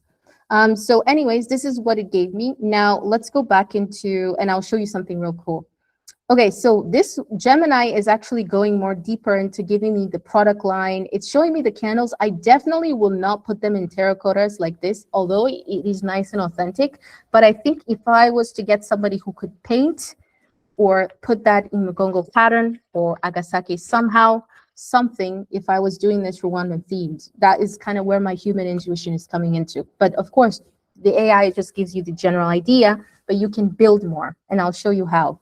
So anyways, let's say we get all this info, we get all the stuff, right? It's giving me the prototype. Like I said, for me, I would, and for anyone who's willing to do business, you'd have to try it at home, do it as a prototype. And it gives me an example, which this is a very generic packaging, definitely not something I would go for, but it's showing you. And it tells me that the first one, in this case, it says if I want to do 50 units, I would need $150 to $250. Claude said if I wanted to do 5 units, I would need, how much was it saying? $16. Let's go, well, I keep going back to that one. $6 to $16, which is a good start for 5 units. I think it's very good. So anyways, I would need this amount. So I think I would start doing some sales nicely. Like you see how a lot of people abroad, they do business from home.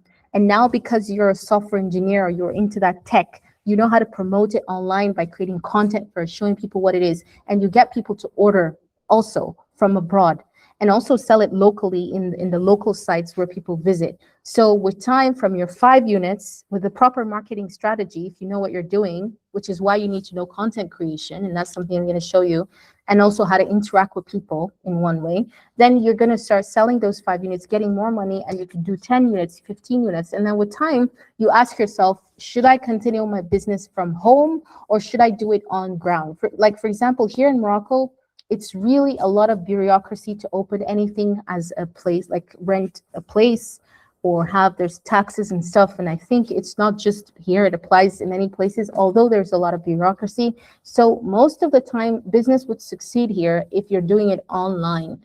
So because people always use phones and stuff, at least go for the very, very least things that people, general public would use. That's your target. And think about how you can promote your business, where if people don't take photos of it, then it's not a successful business that you're doing. Like what I mean is, okay, let's say you're doing candles, right? Okay, you're selling candles, great. People have hardly seen candles that are mosquito repellents. That's a good idea. The candle design and stuff, you've concentrated on that. It's Rwandan themed, it's unique. But then what else is going to tell me to want to like buy your candles? Is there something that is like a mystery? Oh, did you check underneath the candle and did you see a certain pattern, which is like a QR code that you can enter look for the design, same pattern design on your Code Hills app, and check out and see what you actually find. So now I'm curious, okay, what's the pattern under my candle? That's something you write like a nice card, right? When you're if you're doing it for obviously a certain level of people. Even if you're doing it for people who can't afford, you have to think of ways you can get them to do something with the product that, oh, they will be surprised, wow, I didn't know, and then take a picture and share it with other people. And that's how the business actually moves from there. So marketing is very important as well. Anyways, let's move on into pictures. Let's say now, give me a picture, right? Or not say give me, but create a viral, high quality. Look at the words I'm using, right? Viral, high quality picture of a candle of the classic candle products based on the description above that looks very unique in nature and attractive to the eye, right? So initial attraction. So you kind of want to have that to see and understand like what the product is, like to know. So give me a viral picture. You can even say, just give me a picture of the product so I have an idea. So give me a viral high quality picture of the classic candle product based on the description above that looks very unique in nature and attractive to the eye. You can obviously say unique in nature. You're kind of going for that Rwandan bespoke design again. So bespoke design sort of thing, right? And then now you're going to send this over. And this is where Gemini excels. This is where Claude does not excel. So let me show you the difference right now.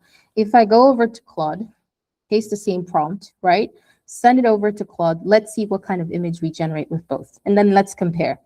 Then I come back here. Now this is working. I also want you to always play around with this one. Google Flow is pretty good. I just don't know why many people don't use Google Flow in like many students, professionals I've done with, they don't know about it. And when you show them, they're like, oh, I didn't know I could do that. Well, it could because it has Nano Banana Pro. Nano Banana Pro is one of the most trendy image generation AI agents that are available. So you can definitely use that. So I'm going to go for this, just put it in, oh, but then be careful though, because when you're saying above, you know, you're saying above, but you don't have above. So you better make sure you say below and you better, you know, paste it. Be like, okay, here is the description. If not, it's not going to understand what you're saying. So you got to go back, always pay attention to your prompt. Look at what it gave me for Gemini. I definitely will do a redo of this because yes, this looks nice in presentation. It looks simple because some people like simplicity, but I think it looks a little bit generic. So I probably would do, and look at the card, the way it's also putting the card here. You see it? So, and it's using very, even the tweak that comes out of the card, you could do that from Urbingo or Sisala, right? You can mix this with many things and it comes so natural. So this is what it's giving me. And now I'm gonna show you the difference. Let's go back to Claude. Okay, Claude didn't even understand the question. It says, I don't have an image generation tool because we're not in Claude Design. I also have to point that out. If you are in Claude Design, which I think is right here, if you get Claude, I think you have to get a pro or something. Yeah, so that's probably why. If you do have Claude Design, the situation will be different in terms of image generation. Even if you insist on generating the image, it's going to give you the way you should have the image, but it will not necessarily generate it for you. Now, I want you to look at other variations. Now, let's get back to the Google Flow, right? So in Google Flow, you got to think, what information do you need to put there? So I guess for Google Flow, we got to put all this information that we're getting here. So go to the very end, copy the entire thing, go back to Flow, and then just paste the description. So here's the description to use when designing the candle, right? And then paste that there. Even if you see it looking weird, just paste it. It will understand what you're trying to do. Any information you have, and send it over. Now, when you send it over, then you would have to decide on, okay, this is the type of product I'd like to see and I think people would like. Then you would go into the process of now saying, okay, I want you to tell me how I can make this, how I can make the candle look like this. Give me the breakdown.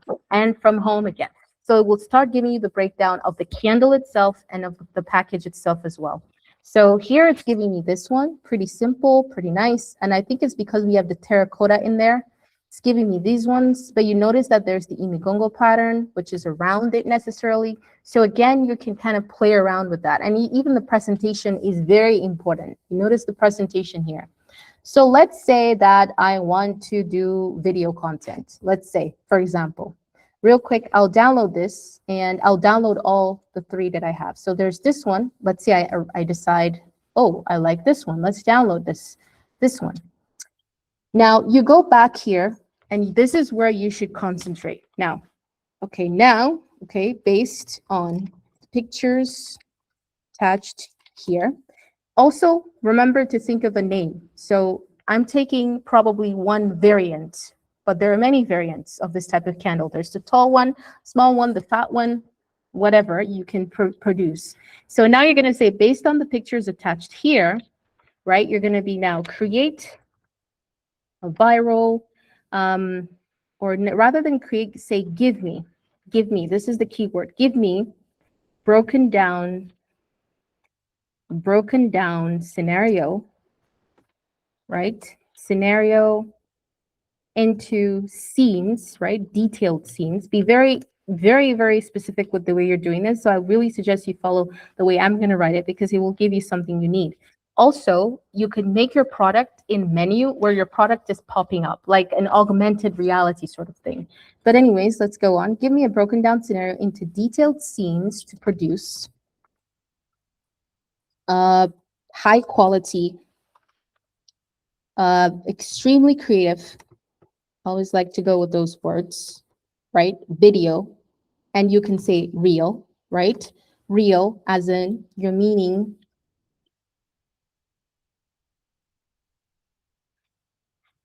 orientation 9 to 16, right? To promote this product. What are we talking about? The product, which is the umwenya. And then you can obviously say, give it a unique name, mosquito, repellent, candle, variants, and then say, give my product a unique name, such that, all right, so maybe you can even put a period here. This high quality video should immediately contain a hook, right? Aesthetically pleasing. This is also very important. And in all essence, be Rwandan themed, telling a story, right? Telling a real story in Rwanda that should connect to the essence, or you can say to the origin of the birth, right, of this product line, which obviously it knows what you're talking about. You can adjust all this hyphenating thing later on. It's just I get annoyed with them sometimes. So origin of the birth of this product line, right? Telling a story. Make sure you go for telling a real emotional story. People like emotional stuff, emotional story. Okay, emotional story is very, very important. So make sure you go for that. So that should connect to the origin of the birth of this product line, which is really important, which should relate to every Rwandan and people around the world, right? Anybody who's seeing this should relate to it. Now, one important thing is, this is really important, make sure each scene, right, to create this viral short, you can say viral short video, right, reel, whatever it is, contains or consists, let's say consists rather than contains. You'll see what I mean. Consists of a setting, or consists of, what is it? Visuals. We need visuals, guys. We need settings. Let's go for settings. You might need characters who are real life, so real life characters, but make sure you say not kids. Okay, so Rwandan people, and then not kids, right?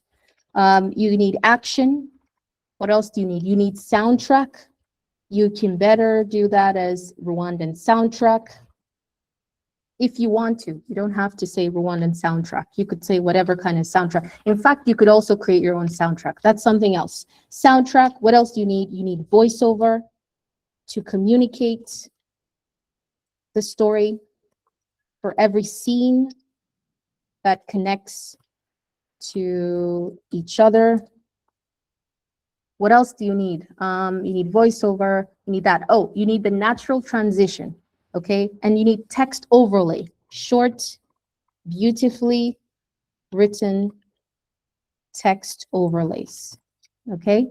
You guys can still hear me, right? I hope I'm not speaking to myself here. Let me come back because I don't see you guys. Can you all hear me still?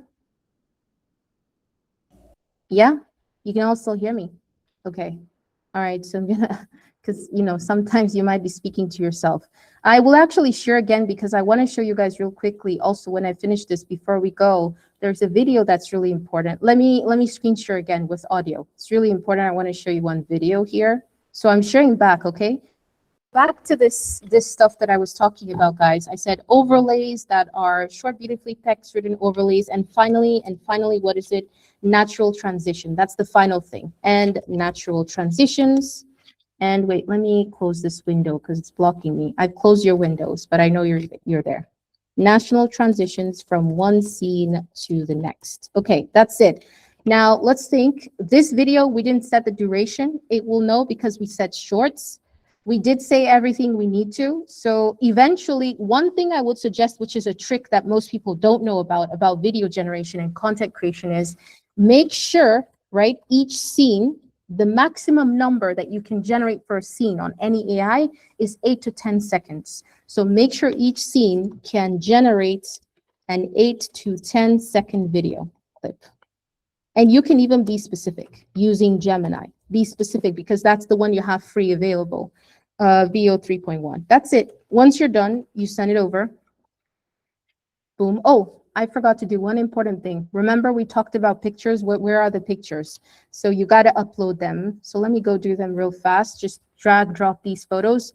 If you have anything else in mind, you can even say, look at this example. So let me drag and drop the pictures of the candles. Where are they? I just saw them now. There they are. So copy and then paste it here. There they are. So now you send over and then you wait for Gemini. Gemini is usually good when it comes to giving you this as well. Scenarios. You can also do this in Claude and compare to see which one gives you the best visual and gives you a story that makes sense. It should always be, when you showcase your product, it should always be based on storytelling, okay? If you're not doing storytelling, you're not gonna captivate anybody. So look at how many scenes it's giving me. It's giving me 4 scenes for a very short, captivating video. So now how do we make a picture to see how to make each scene? This is where the video content comes in. What you'll do is simply copy everything for your first scene. So I'm gonna show you the first scene alone. And then from there, you know how to do the rest. You're gonna now say, okay, create a high quality, right? You want to use these cool words. Beautiful picture showing this. That's all. Showing this. And then paste. That's it. No, nothing more, nothing less. Now, the characters here, it says Rwandan woman outdoors. Okay, keep the character as it is. You don't need to do anything there. Look at what you need to take out is things that don't have anything to do with the picture. For example, voiceover has nothing to do with the picture. It's more about the video.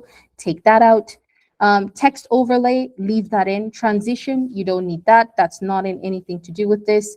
It even gave you the VEO 3.1 prompt. Like this is even how you could do it on a video. So we're going to test and see the difference, but see what I'm going to show you. So this one, I'll take it out. This one, take it out. Don't need any transition. Now, make sure you say picture, you better specify the orientation, the aspect ratio. Because it's a reel, it has to be vertical, right? Because reels, usually you get views very quickly. So send it over. I put the aspect ratio as a reel, 9:16, even though you think it should know that, but it's always a good idea to send it over to get it right. So when you wait for this, at the same time, I would suggest that you also come and paste the same prompt here and see the difference in the image quality. However, I'm gonna just stick to this for now. And you can copy the prompt that it gave you. And I'm gonna go back to the first scene. This is the prompt it gave you, right? So you can copy that and you can paste it on what do you call it, on Google Flow. Although I don't think the prompt has much information to give a really nice video. So in the beginning, you have 3 hands, which is completely abnormal, but everything that it starts with is nice. Knight shouldn't come with a bite. So what you're going to do is take out 1 hand, okay? So you're going to say, okay, now remove the hand on the woman's chest in the picture above only. Do not change anything else. Send it. So again, that's why when you read, which is something I didn't read carefully, when you read the scenes it's giving you, try to make sense of the scene as well. This is again why I told you AI. You see, this just showed you that AI doesn't have common sense. How can someone have 3 hands? This person isn't a spirit, is it? So this person is human. You want to connect with the humans. So now it looks more natural. This is more better. It starts with the story. She's looking at the umwenya, which is the main ingredient of these candles anyway. And night shouldn't come with a bite.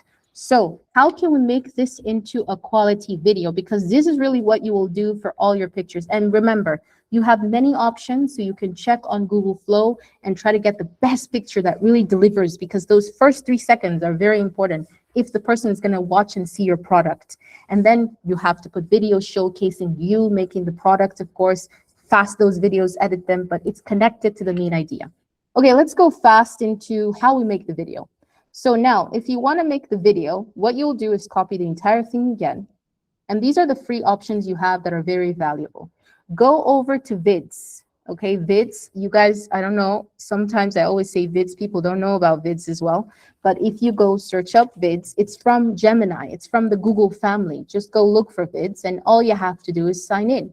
You would be asked to sign into vids, and that's all you need, really. If you have no problem with your Google, then you're good to go. So you go into vids and you have all these free options. Go for portraits, go for video, VEO 3.1. So here you paste, you first of all, before you paste anything, you're going to say create a viral. Again, just the initial part, high quality video based on the scene description below. Right? You can say viral, high quality, emotional video. So you stress that. And even before you say create, say using the picture attached here. Okay. And then put a colon, paste your whole thing, even though it looks all messed up, it's fine.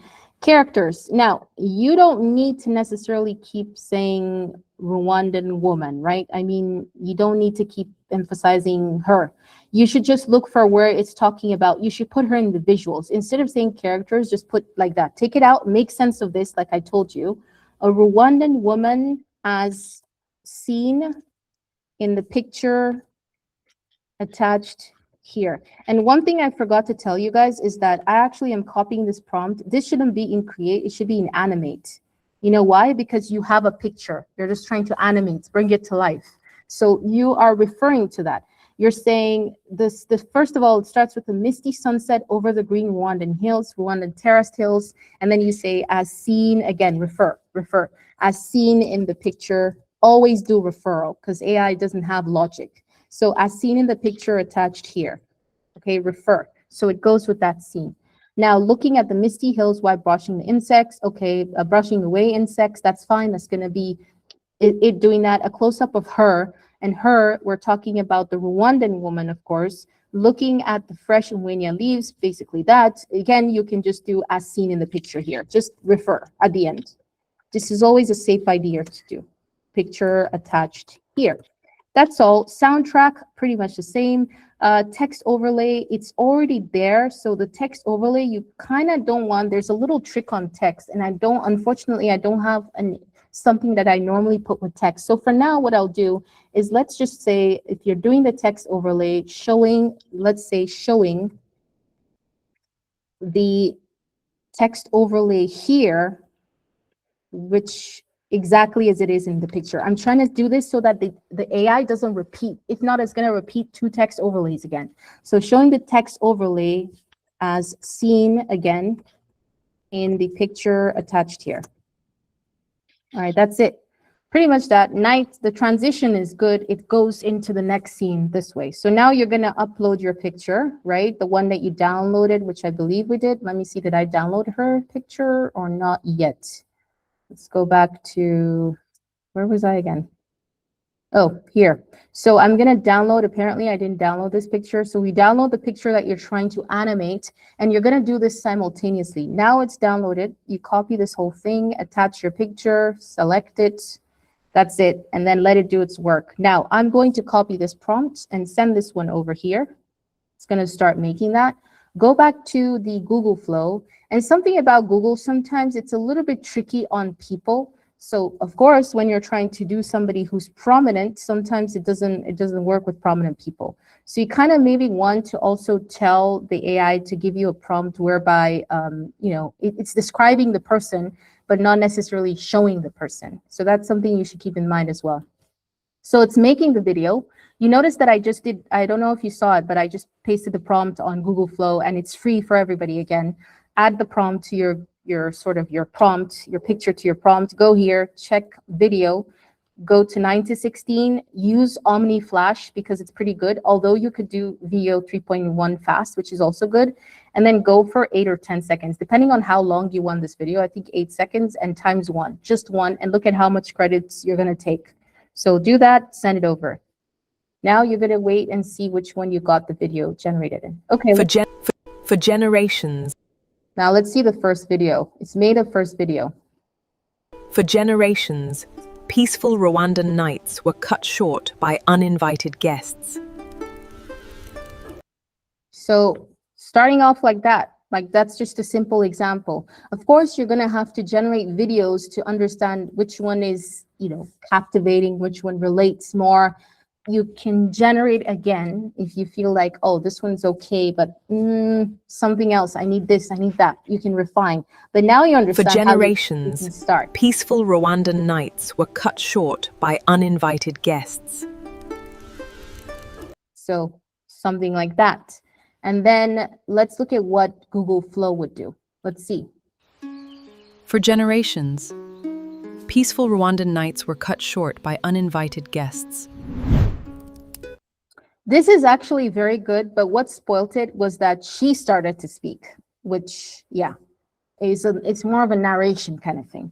So again, in this aspect, you would say, I guess I might go with the other one, or I might generate again, and this time say, let the character not speak, let it just be narration. So it was actually quite good because it was quite natural. The view was good. You know, let's play it again. See? For generations, peaceful Rwandan nights were cut short by uninvited guests. So that's the only reason why it's not acceptable again, is just because she spoke. It was supposed to be like that nice narration. So in that case, you will refine your prompts. But I think you understand, and that's pretty much what you will do. If you want to edit, you don't really need to go far. Just add another scene and just keep editing and adding until you get the right one. That's really how we also create high content that you sometimes see. Some of you don't even know that your Replit can actually create high quality videos too that are animated, but you have to try all these tools. So for now, your task, what is your task? Your task is to go look at those 6 resources that we're basing this, you know, this whole Code Hills app on. So let's zoom out because we need to wrap up now. And there is a video I told you guys I want to show you. Unfortunately, we couldn't do the quiz that I did want you guys to do for the Kigali Agribusiness Incubation Center, but I'll pass it on so that everyone can do it because it is part of the lesson 5 grading component. You need to go now, and I probably might make this accessible to you guys, maybe not, but you know the 6 main resources that we're basing the Code Hills app on, where people can come in, they can see that you actually did a prototype from your own app. You generated it like what we did, even though there's still one more thing I'm going to show you guys in a video separately, that is how to make the business plan, right? The PDF, the document that people can actually download. That's Bespoke.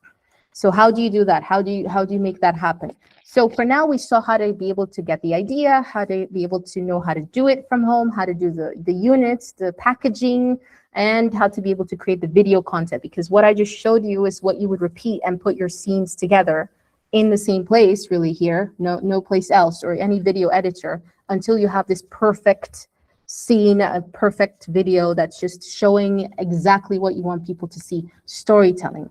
So you need to focus on these 6 Rwandan resources, learn about them and what they're capable of doing as products that can be made from home. Always do that.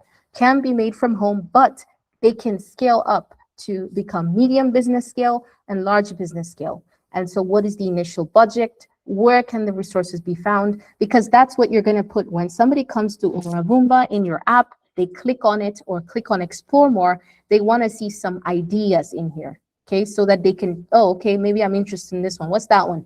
So they want to check it out. Also try to make sure that the names of the ideas that you're getting for each resource, change it a little bit so it's unique. It doesn't sound too obvious, too generic, right?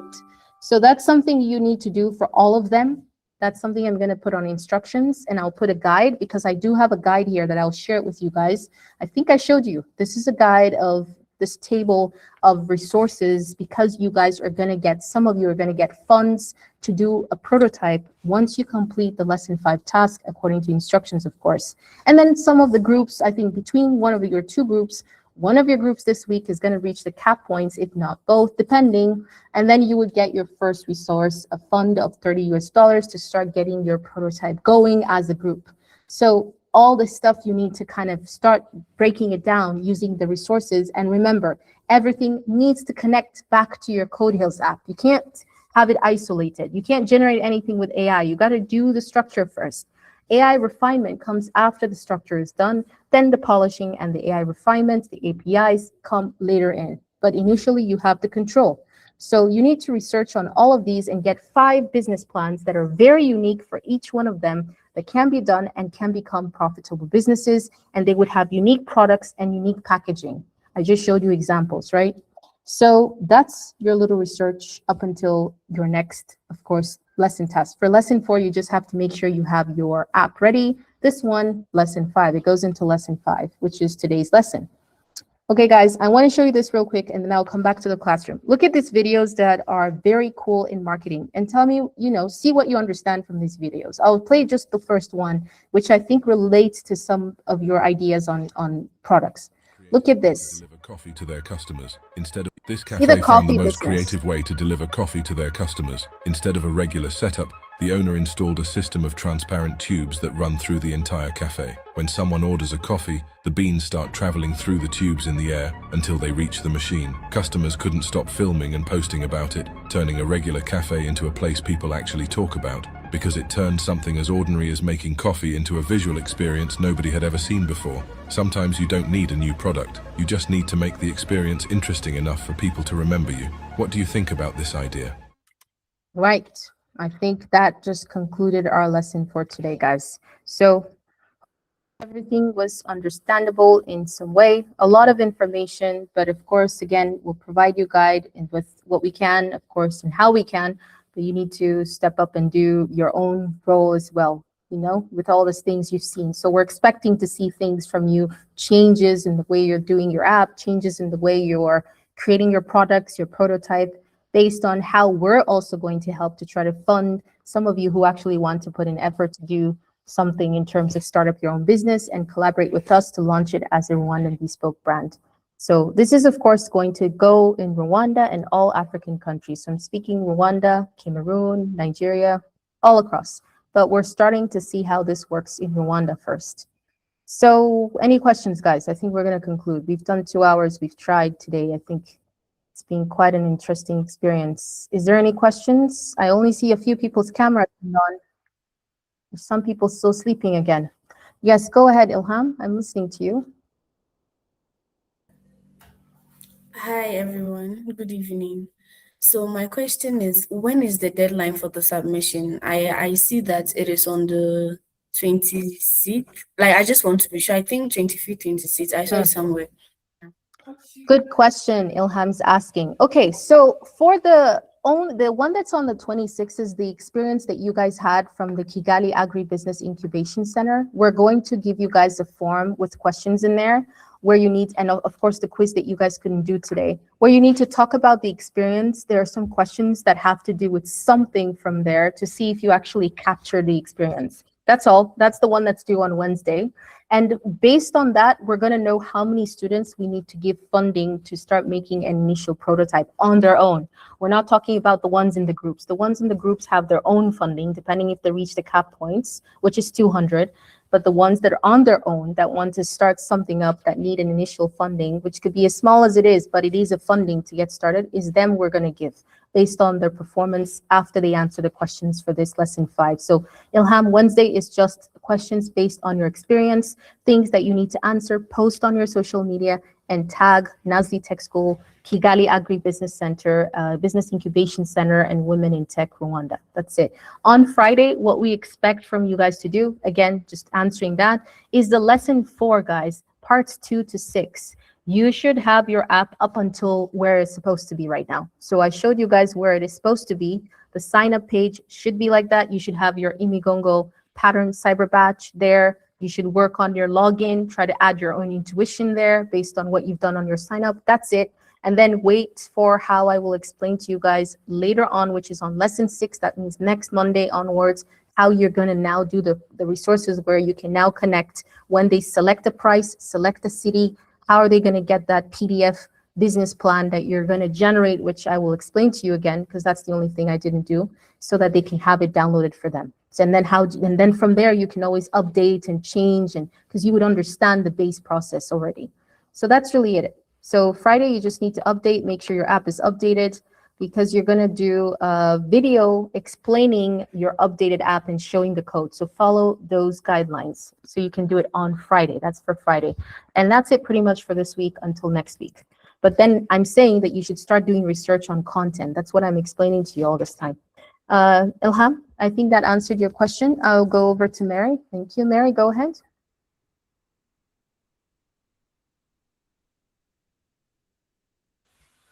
Some of the resources are Rwandan named, although we have it in Nigeria. So can I change the name or leave it the way it is? You can change the name, Mary. You can make it bespoke. You can make it since you're in Nigeria based, you can do it Nigerian if it definitely they have the version in Nigeria. Okay. Yeah, that's a good question. Guys, sorry I didn't give attendance. I will put that, they will put it out in the Google Classroom. So can everybody fill it out, please? Once we put the link, just go in there and fill out your attendance. I think I want to let you guys go. Have a great night, everybody. And I hope to see you guys and see good things so we can get some people with funding going, at least to some degree. And I'll speak to you guys again. We might have a surprise again next week, Monday. Who knows? We'll confirm with you guys and let you know how that's going. All right, have a great night, everyone. Take care.